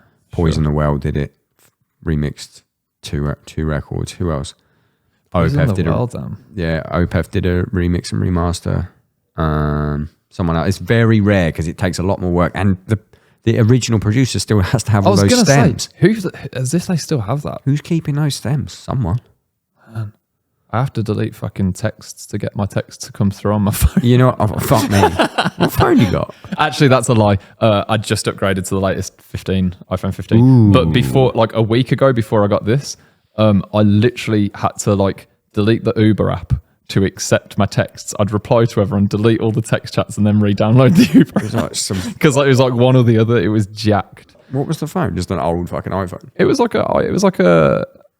I don't know. Anyone? It was an iPhone though. It was like not mad old, but it was an iPhone. It was just tell me it wasn't an Android. No, it was an iPhone. Simon's on Android. I'm gonna have to check his fucking hard drive. Simon's a psychopath. Yeah, I know, right? I don't know how we're doing WhatsApp shit. It's fucking, he's on thin ice. If he didn't pull that back earlier on, he'd be on fucking thin ice.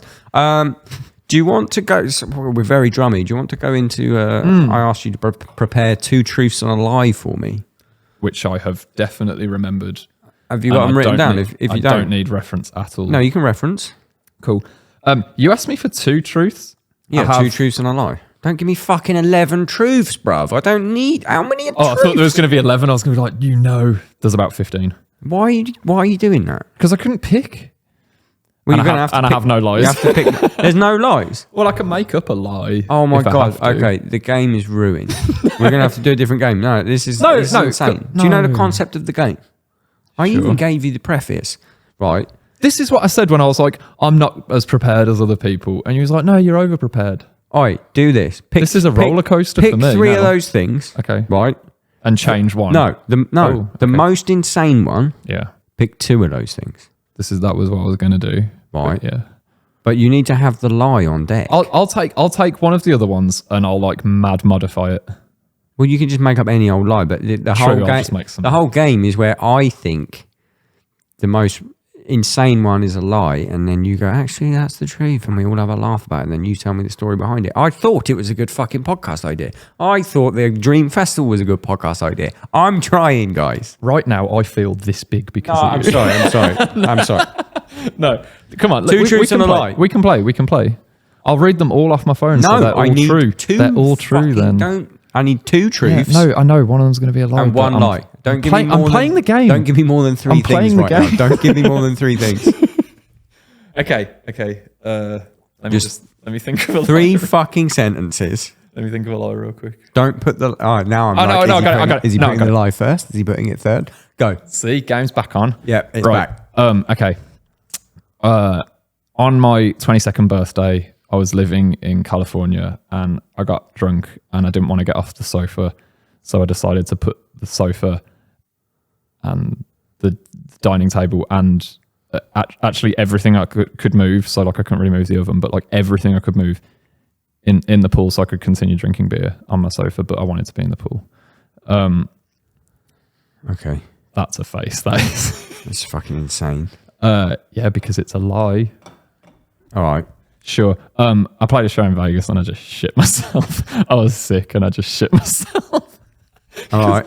And Jibs... give me the next sentence, because then I'm going. Jibs asked me to plug my butthole with tissue paper before the show, and I didn't listen to him. And then I don't know if it would have changed anything, but that was okay. And then my other one concept of podcasting. The extra tidbits he gave us there, we're supposed to go into in a minute. He's now just giving us the whole story. Give me a fucking sentence. Okay. I once. He's making this one up. Was in a police car with Jason Richardson. Okay. And I asked him for a selfie, and he turned me down. He like embarrassingly turned me down. I was like embarrassed. I hope that one's true. Well, you have to pick, Mr. Game Master. It doesn't fucking matter now because I want all 3 stories. But the joke is that the most insane one is true. Well, no, you told me that you want them all to be insane. Yeah. And they're all pretty insane, right? Are all 3 of those true? Did you give me 3 truths? No, I'm playing the game. Okay, I understand the game. Let's just say that... Craig. Let's just say the first one was a lie because I didn't even fucking understand it. That was true. The first one was true. Yeah. I've got a photo. Let me find it. Please wait. If Simon was on fucking iPhone, you could airdrop him, but you can't. So Ain't you're going to have to it, airdrop dude? me, and I'm going to have to WhatsApp it to Simon, and he's going to have to fucking put it over this episode. It's a really sad thing. Give me the story again, because it was insane. I'm hoping I can... Oh, no, I found the photo. There was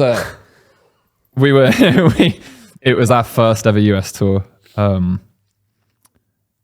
I think I went on the tour when I was 21. No, maybe I was 20. No, yeah, fuck me. It was my 22nd birthday. That was dumb. Yeah, you said that. So I went out on this. It wasn't a lie. Yeah, this is all true. Yeah, I went on my first ever US tour. I was 21. And then there was like a 6 or an 8 week gap. And then we had another US tour. And our label said to us, we can, Without dropping a beat. our label said to us, like, Even his burps are in time. and it, dude, we can fly you back and then fly you back. But for the same cost, we can get you like a dope ass like place and just stay out here. Yeah. And like, we were like, we're going to stay. Yeah. So they got us this place, dude. We had a pool, we had a hot tub, we had a fucking basketball court. It was like, Where was it, sorry? it was in Palm Springs. It was like the fucking celeb what label area. was this? Fearless. It was like the celebs go to Palm Springs. I bumped into a celeb. I pranked one. I pranked a fucking celeb in the supermarket. Who'd you I prank? bumped into. Why isn't this on the fucking list? Well, it is now. I bumped into what's his name? John Barrowman. I bumped into Who John. the fuck's John Barrowman? I think he was Doctor Who. Oh, give a shit. Nah, people like him. Which Doctor Who? I don't fucking know Old that. Doctor Who. No, he did. Hey, Simon, John Barrowman. this is exactly why you're here. John Barrowman. Well, I saw him in the shop and I had a basket and he had a trolley and I was like, yo, film this. And I just went up to him and I just started taking shit out of his trolley and putting it in my basket for a video. That is And classic. then we chatted to him afterwards. Like, he was freaked out at the time, but then we chatted to him and he found it bastard. hilarious. He was like, put it online. The Doctor. What, He was good. He was good about it. He was in Doctor Who. He's not the Doctor. Who is he? What, like a fucking space slug or something? Space Something Slug. crazy. He was in the show Torchwood. He was in Arrow. And Yeah, I think- Torchwood, that's another one. I think he's a bit cancelled. Oh, Is he? Hit me with the John Barrow juice. Uh-oh. Carry on, I'll find it. Oh, no. TBC. Well, Yeah, well, I've met him once. I yeah, pranked you him. were taking out like kids' toys out of his fucking out of his fucking trolley. No, You're like, that's a bit weird. I'm sure he didn't have a kid. Damn, dude. Yeah, that's Oh, close, God. that one, isn't it? All right. Anyway, there was a pool, and I had my 22nd birthday there, and I was sitting on the sofa drinking beer and like living my life, and I was like, dude, I want to go in the pool so fucking bad, and everyone was like, yeah, we want to go in the pool, and I was like, I don't want to get off the sofa, like I'm so comfortable on the sofa. So we started by moving the sofa into the pool, and like it's kind of floated, which was mad. So, Someone in an Airbnb. yeah, I was like a young fucking arsehole. 22's a bit old for those hijinks. It was my I was a fucking wanker when I was 22. it was my first US tour. Like everything was super like mad. Who paid for that water damage? Oh, I'm not done. So we put like everything in the pool, though. Like I mean, there's the photo. That's me on the sofa.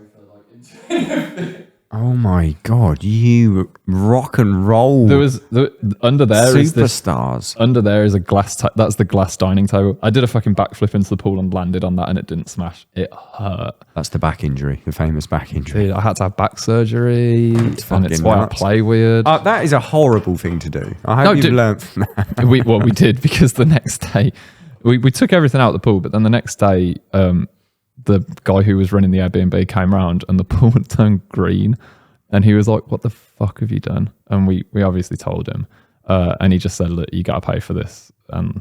You left all the shit in there. No, we took it out, but it made the water go green for some reason. Well, putting a fucking couch in there will do it. I think that was actually it. I Yeah. think it was the foam. I'm But just doing. I'm conducting one of my experiments. Usually I do it on my right foot, my left foot, but this time it was the Dude. sofa and your fucking pool. Reckless. But anyway, he was like super cool with us because he knew that we were a band coming to stay, and he was like, don't break anything, don't party, don't get too you drunk. did. And we were like, we won't, but then we did. Wait, that's like worse than that one band putting a TV out the window, like fucking Black Sabbath or whoever that was. Oh, Led great. Zeppelin. Now I feel awful. It's actually quite cool, but why didn't... He was super cool about it. He said, just pay for it and we're chilling. How can you be cool about that? I He would was like freak the fuck out. he was a rad dude. I doubt. Good for him. Yeah, but we paid for it. And You're we, about to say I doubt he's alive now with the old. no, he was like, like adult age. Where's that? Apparently not 22. Nah. No, like I can't really remember. It's a How long old are you time now? ago. 30? I'm 30 now. Do you consider yourself an adult? Yeah, dude. grown up shit. 36. 36, yeah. 30, Adult. 37 in 2 months. When would you say you was like, I'm an adult now, dude? I don't know, because on paper my life has never ever been On paper, normal, I won't be an adult. Yeah, ever. I've never ever done it. I worked after school. I went to college, and then after college I worked in a warehouse at a music distributor, and then I worked in an off license, which is a liquor store if you're in America. And then that was it. I started touring. I started teaching drums, and I've never ever had a boss since then. So I don't ever feel like I'm an actual adult. Dude, mine's maybe weirder. I've only really had 2 jobs. I was hanging out with John Barrowman. And I worked as a rock climber. I worked as a rock climbing instructor. Worked as a rock climber, climbing up rocks. Grab that fucking rock up there, Chris. No, it was like I was instructing. I was route setting. I was doing all kinds of like general center management That's a cool stuff. job. And then I was just drumming.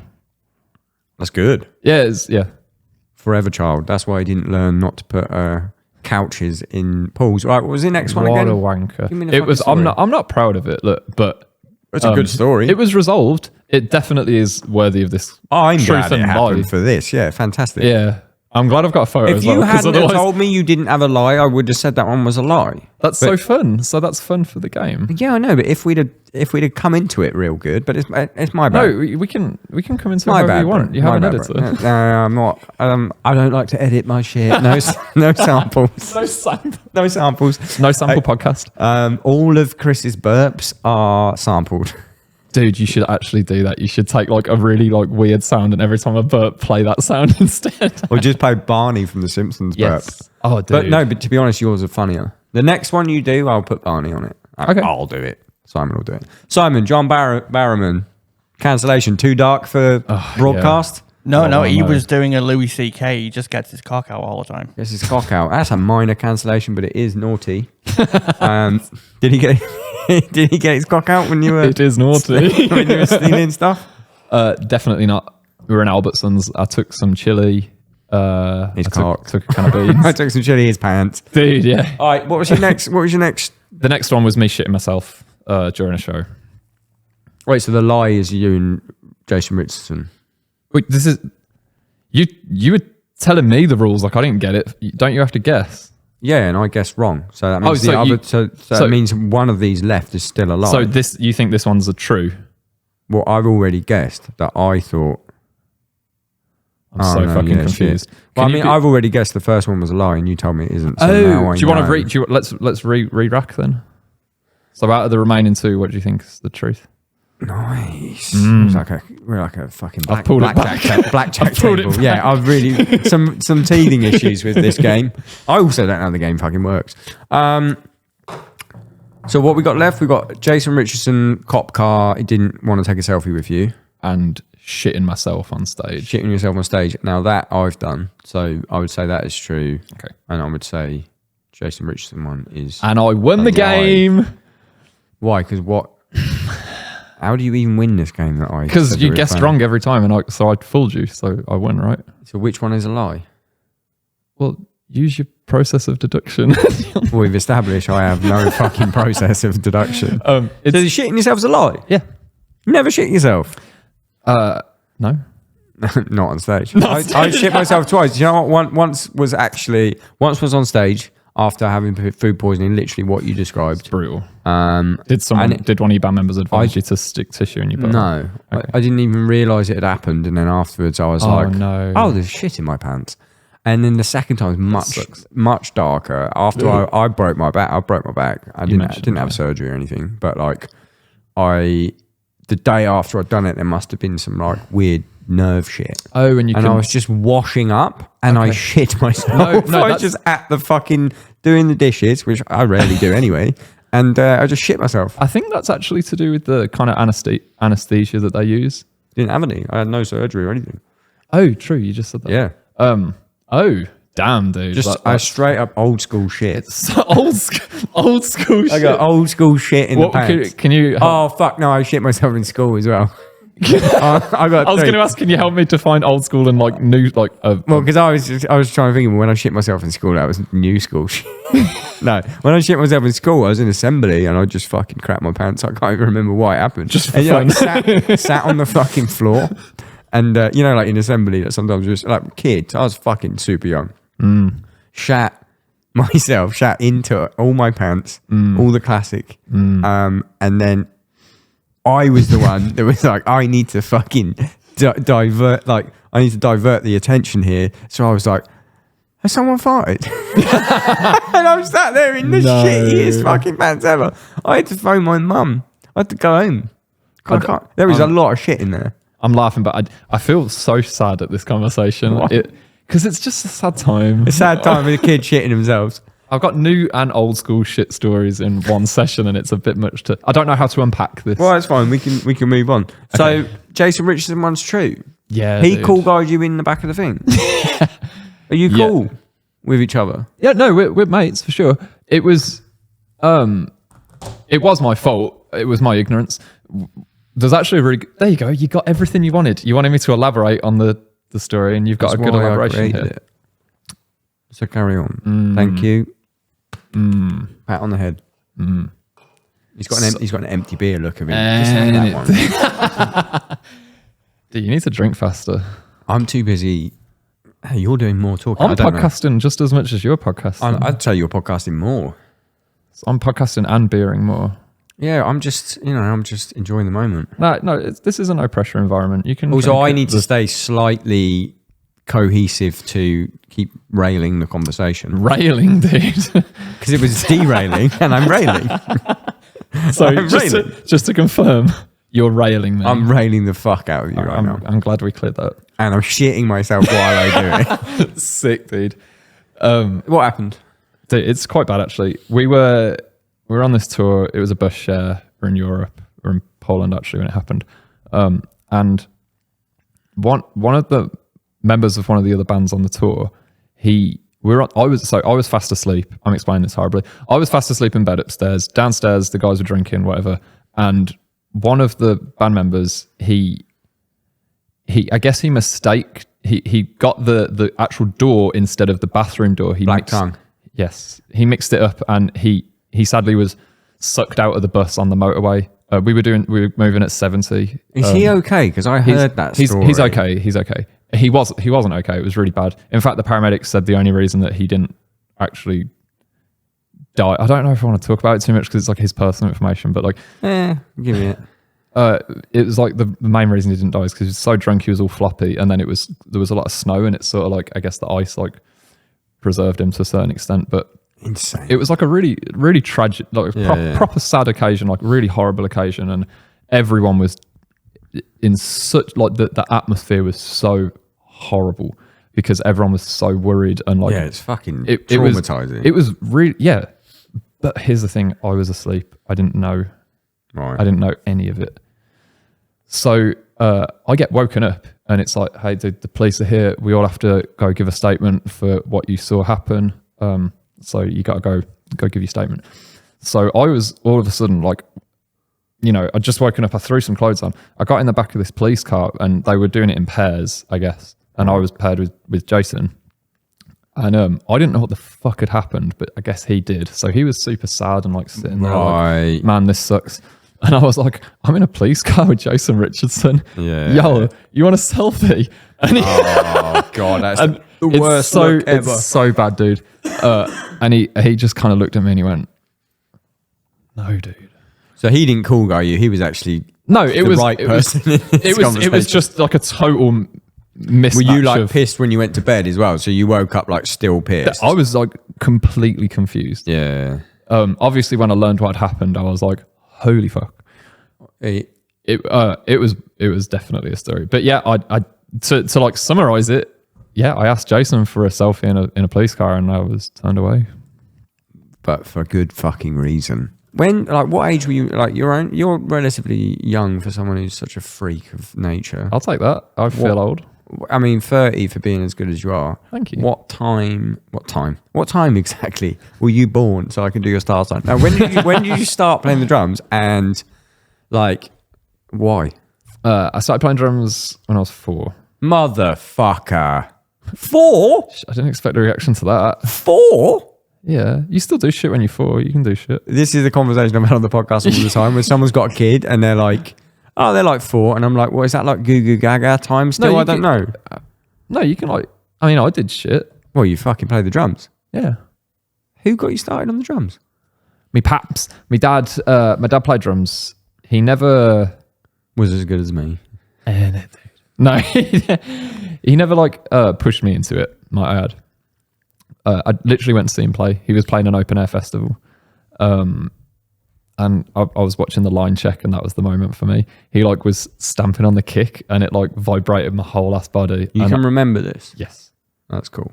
And I was just like, I'm going to do that. Like my fucking dad made that sound that shook my whole ass body. Like that is, he must feel like the king right now. So when he got off stage, I said like, you got to show me how to do that. And it never changed. In my head, like a baby. Maybe that's why I love kicks. Saying, you got to show me how to do that. Yeah, I didn't say, oh, fucking teach me how to do this yet. Right, I'm like, in what language did this happen? Like, because I just don't know what kids sound like. Funnily enough, I don't know too many 4-year-olds, so I can That's what I said before. I taught. I might have been on the upper end of 4, maybe a bit. Even then, better at because shit I than- only taught drums from like 8 onwards, so I know what an 8-year-old is like and above. But then before that, I don't really have that many friends with kids that I might have not been good, but I got going. I'm more interested in the conversation. Is it like me do that, or is there like sentences done?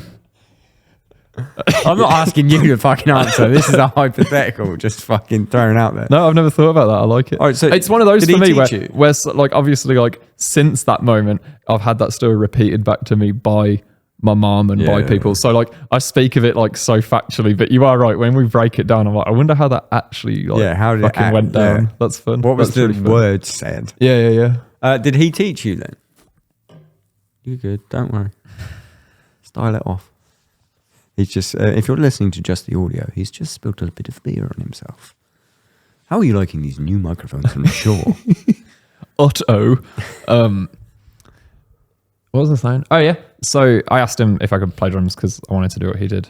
And then he taught me for a good few years, I think until 6 or 7. And then he said, you know, like it's getting, I guess it started to blur like boundaries or whatever, because he'd be like, you know, I want you to work on this, and I just fucking wouldn't.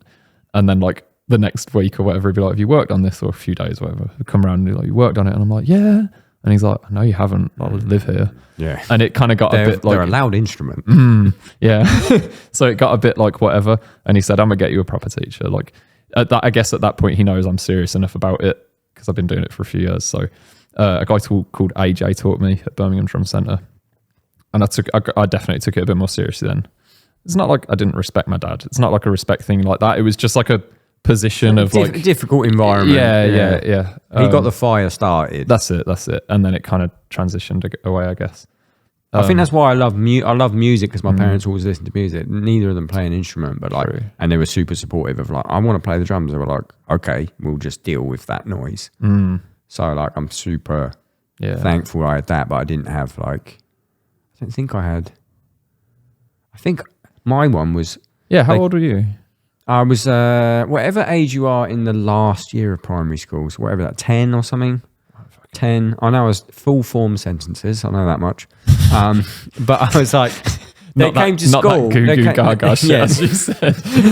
they came to. He's a fan. They came to the school, like from the secondary school, high school if you're American. They came to our school, whatever the lower one from that is in America. I don't know. Grade school. I don't know. I'm making this up. And they were like, we're doing lessons, probably low on lessons. Sure. My teacher wasn't good. I got taught wrong.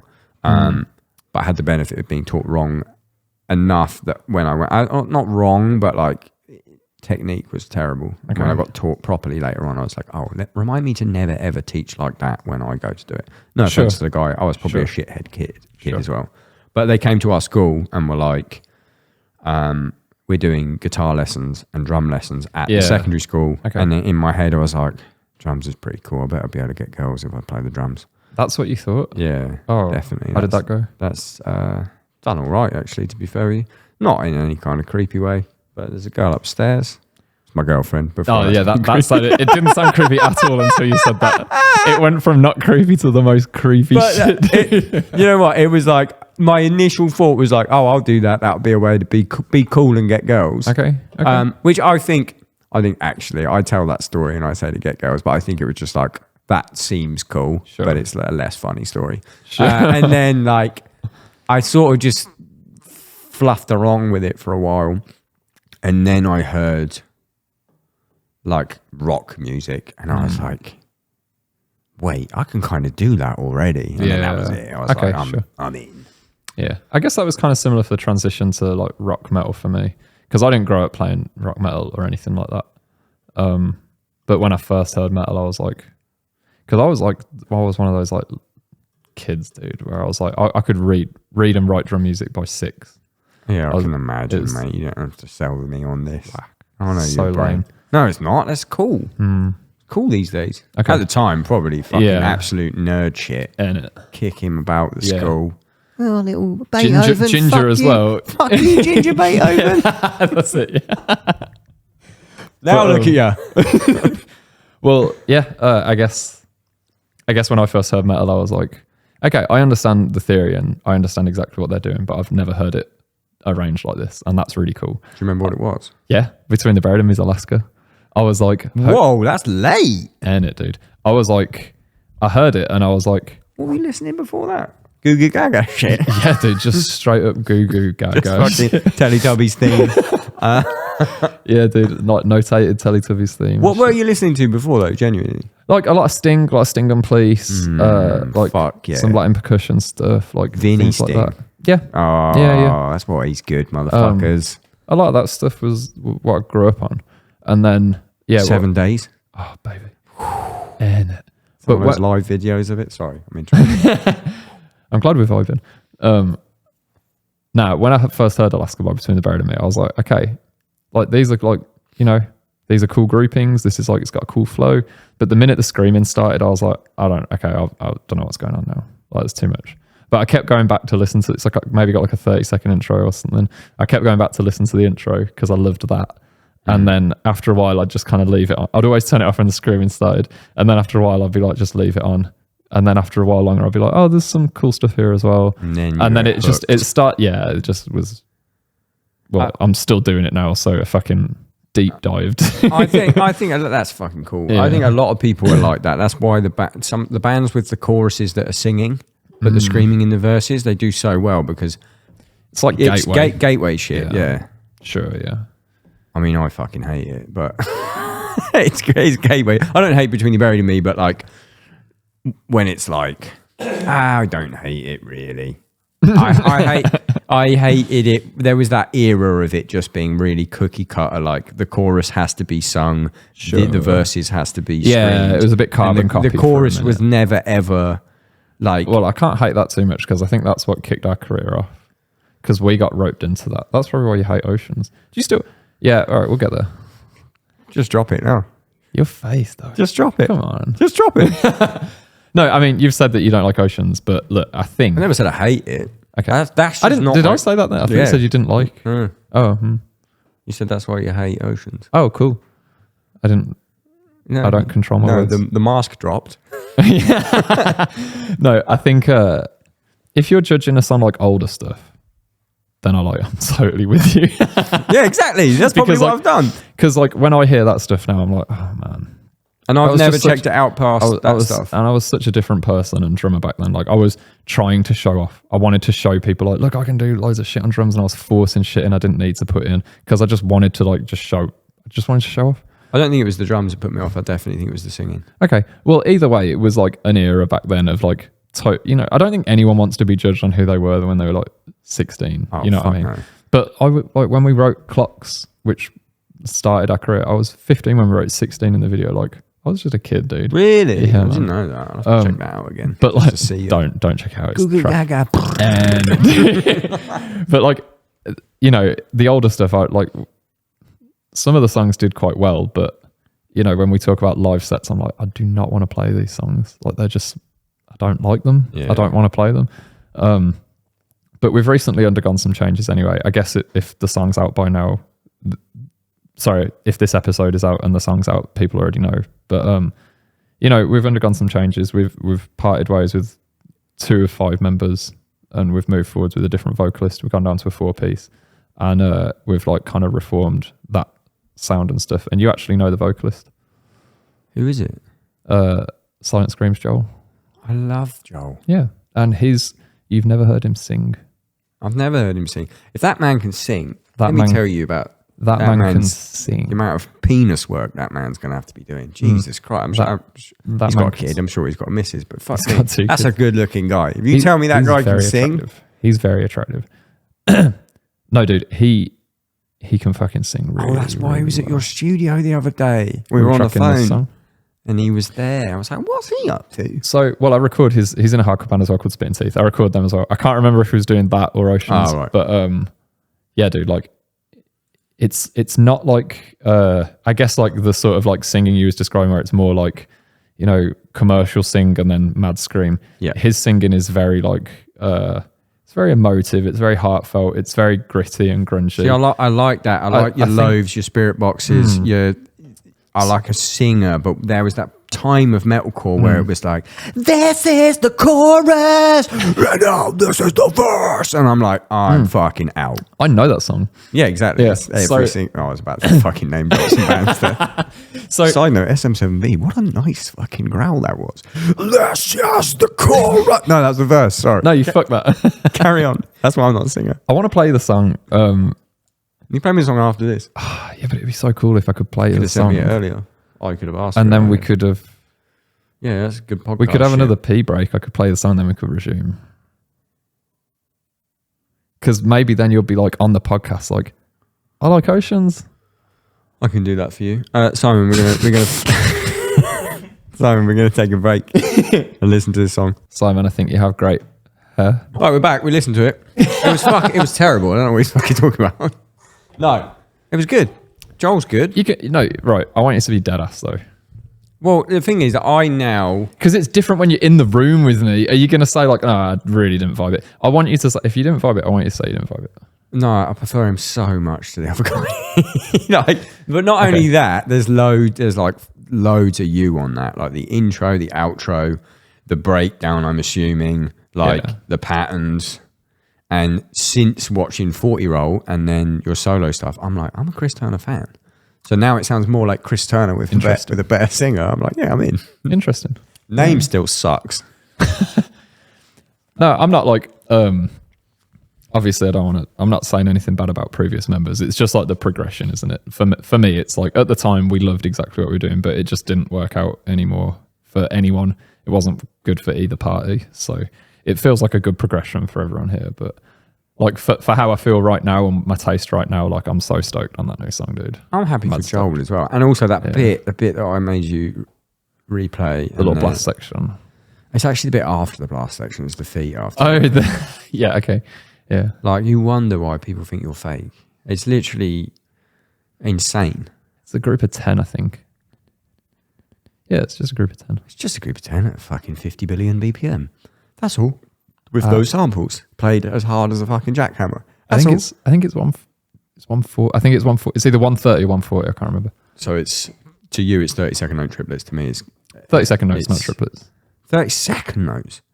30-second note triplets would be faster. At 140. I think so. I'm pretty certain it's 130, 140. I think it's 140. Yeah, it sounds like 280 in my head. 280 for the kids. That's really fucking 280 for the kid. I mean, that's really fucking. No, That's like a lot of ink. oh, Doug, get a new pen. There's so many fucking. There's so much ink. I need a pen endorsement. But you actually is this the moment then when you're officially saying like, you know, that new Ocean song, I like that. Yeah, I've just said it. Doing it sick. I just I know, want to confirm. If I was still, do you know what I've done? I'm going back to. I'll do reactions on Twitch now. I don't put them on YouTube. I think it's. okay. I think I think reaction culture is parasitic, and I tried to do like a different version of it, which came across as fucking mean, apparently. But no one was doing the mean reactions. So I was like, yeah, I'll fucking do those. And then it was like something to do during the pandemic, and now I'm too fucking busy. So it's like, I'll still videos I want to watch. I'll still put Twitch on, and I'm going to watch it. So I'm going to watch that one. And I'll do it on Twitch. Yeah. Also, you're saying you was like bored and had nothing to do, and now you're mad busy. Yeah. So stoked that you're busy, dude. Thanks, man. Honestly, like it makes me really happy to see you. Thank you. Like making a rig of what we do. It's not easy. I see you doing it as well. We're all out trying, you know. How many? What's your hustles right now? If you had to count your hustles, Okay. There is my online lessons which I sell. There's my Skype lessons which I don't do too many of, like one-to-ones. you got a foot one on these online lessons. Yeah. I'm gonna have to buy that. I'm honestly, genuinely gonna have to buy it because I'll just I need fucking help. No, I'll buy it. Support. All right, cool. Yeah, I'm here for a few hours, like over dinner. We'll just talk. Online lessons. Well, I tried to get it out of you earlier. You're like, I was actually just 4 years old. Online lesson hustle. Okay, Where can they get that? my website. Was it Chris Turner Drums? Chris Turner. No, it is Chris Turner Drums. You're Chris right. Turner Drums. Fuck me, you knew and I didn't. Yeah, Got it. I got lesson packs. I've also got like transcriptions available on there, and like other lessons. I've got my Spotify and my royalties. That does all right for me. I actually wanted to ask you about this. Yeah.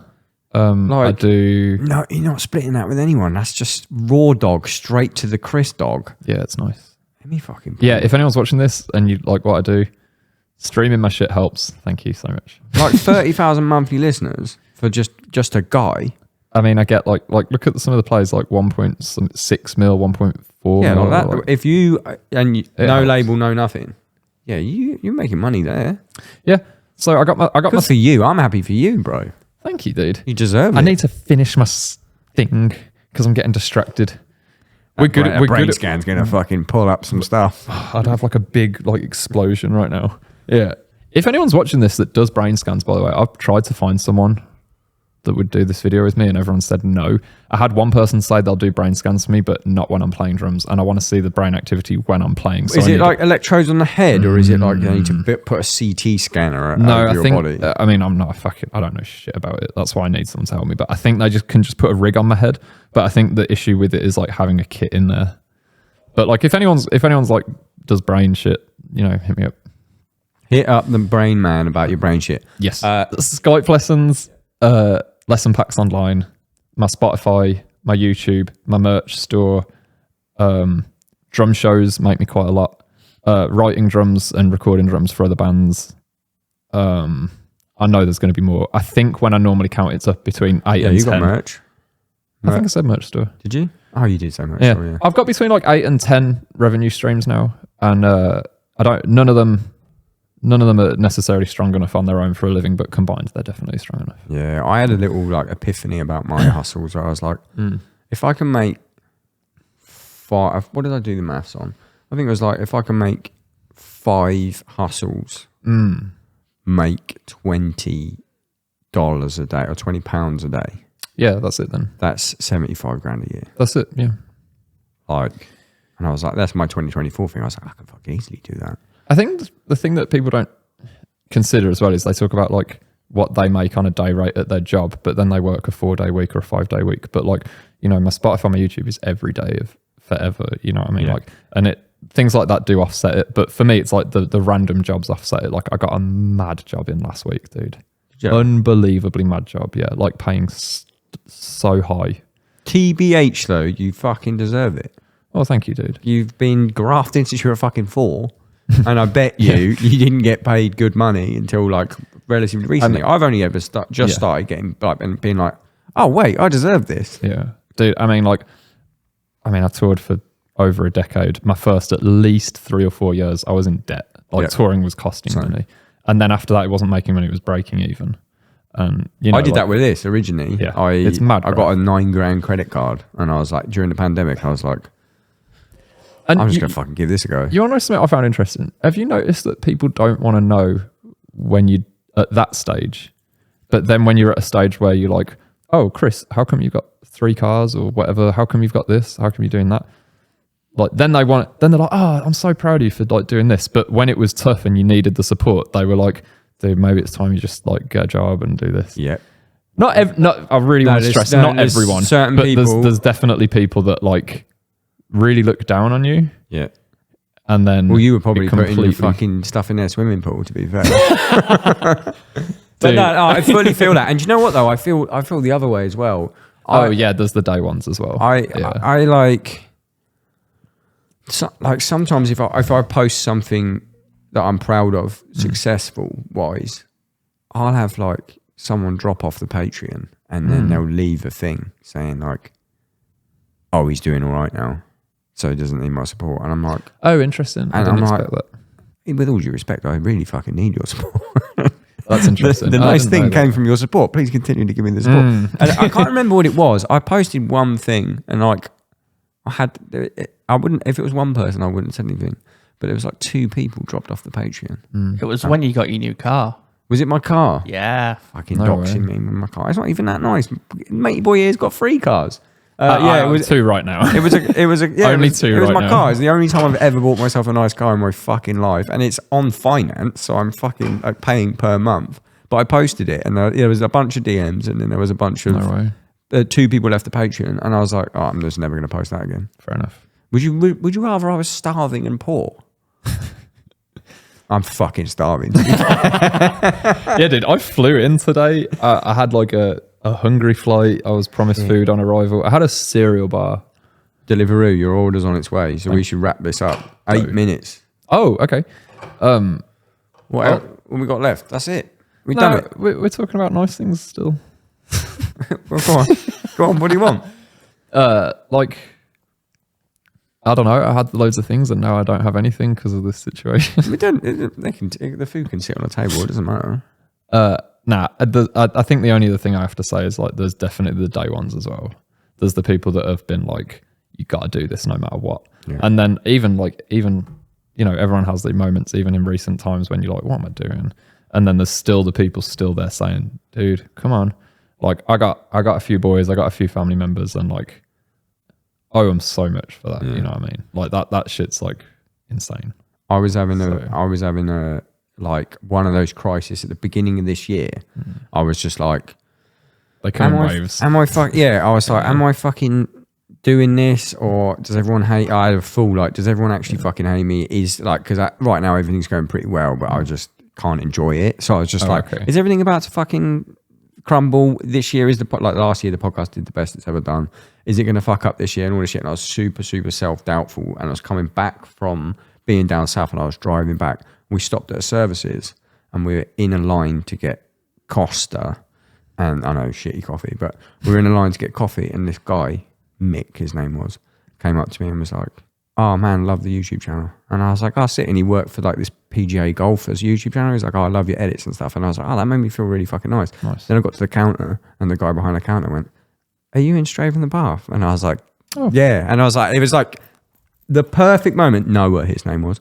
Damn. My perfect moment of me, the biggest amount of self-doubt I've had in years, and then one service station, 2 people like next to each other, and I was like, "Oh, that felt fucking great." That's nice. Come and talk to me, please. It makes me feel nice. Yeah, dude. Yeah, I think for me it comes in waves, like, because it's like, I feel with the more revenue streams, the more stable things are, the more consistent things are for like income. But I still have my months where things just dip. And like sometimes, dude, like I had a very bad month last year, and I was like, reconsider everything. What, mentally or financially? Financially. Or really? I just had a month December where I was rough. It was December's normally bad. It wasn't too bad for me this year. But like I had a month last year, and I was like, what am I fucking playing at? But then like this month I got this job in, and I'm like, damn, dude, that's gonna pay for like at least half my year, like in one job. It's insane. Do you know what I mean? Tell me like, what it is. I'll tell you after. But it's like, but I do like a lot of work with games as well. Like I write music for games or PC games. Is that iPhone where games. the money is? Sometimes. Because I did a thing for Diablo 4 and Xbox. My God, did I get paid? I just it was wrote, fucking amazing. Yeah, dude. That's it though. Like I think you gotta have like thick skin for it. You know what I mean? Because there will be the bad months, but then there is the good months, and they do balance out overall. But like in the dips, dude, it's so easy to like be in the dip. Yeah, fuck me. Still on the gaming thing though. Did you find that, like, because the games industry is bigger than the movie industry and the music industry, I think, combined. Like, did you find, or do you find, doing work for that like makes you? I want to say, see, I did this thing for Diablo, and I was like, and it was like my first actual full influencer thing where they were just we're going to pay you to do go to this shit, post this shit, whatever. Sweet. And they fucking pay. I've really only well. ever had one of them. And it was like, I was like, oh my God, there is money. These come, and it made me actually kind of annoyed at the music industry because I was like, I know you got money, motherfuckers. Yeah. You're just used to us working for so cheap that everything's so cheap. Yeah. Agree.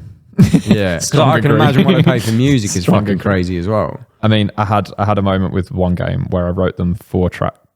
Wait, no, I forget. I wrote them like X amount of tracks, and I was really happy with my pay. But then when I found out how much they paid someone else for one track, and it was like way more than all of mine combined, and then I got that feeling of like, oh man. Wait, was But this it's the like- games industry as well?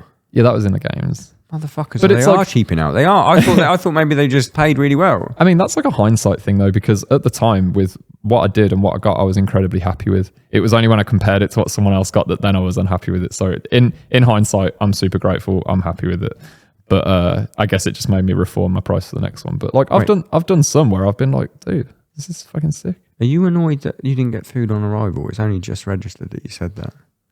Massively. Okay. Like Well, super angry. Food is coming. It's nearby. They're going to be here in a minute. We've got to wrap this up. I'm wrapping shit up. This is your Thanks for coming. Genuinely, thanks for coming. He's made the trip all the way here. It's a long time coming. I'm sorry you thought I didn't like you, but I literally, I now consider you a friend. Yeah, I hope we same. become good friends because you're a fucking amazing drummer, amazing attitude to working, and just a fucking happy guy. Same to you, dude. I'm sorry we got off on the wrong foot. That's Unbeknownst to me. no, I mean, it was just miscommunication. I'm sorry about that. It was me, so don't be sorry. It's what it Right, is. you're the best. Come on again, though. Legend. Yeah. Come back. Pleasure. That was a terrible fist bump. It's because you know what it is. This cuts people sometimes. Oh, My no. Zildjian ring cuts Hit me, people. baby. Simon, you've done a wonderful job. Leave this in because it's your first day at school. Goo goo gaga. Goo goo gaga. Goo goo gaga from Simon there. Lovely. Right, we're done.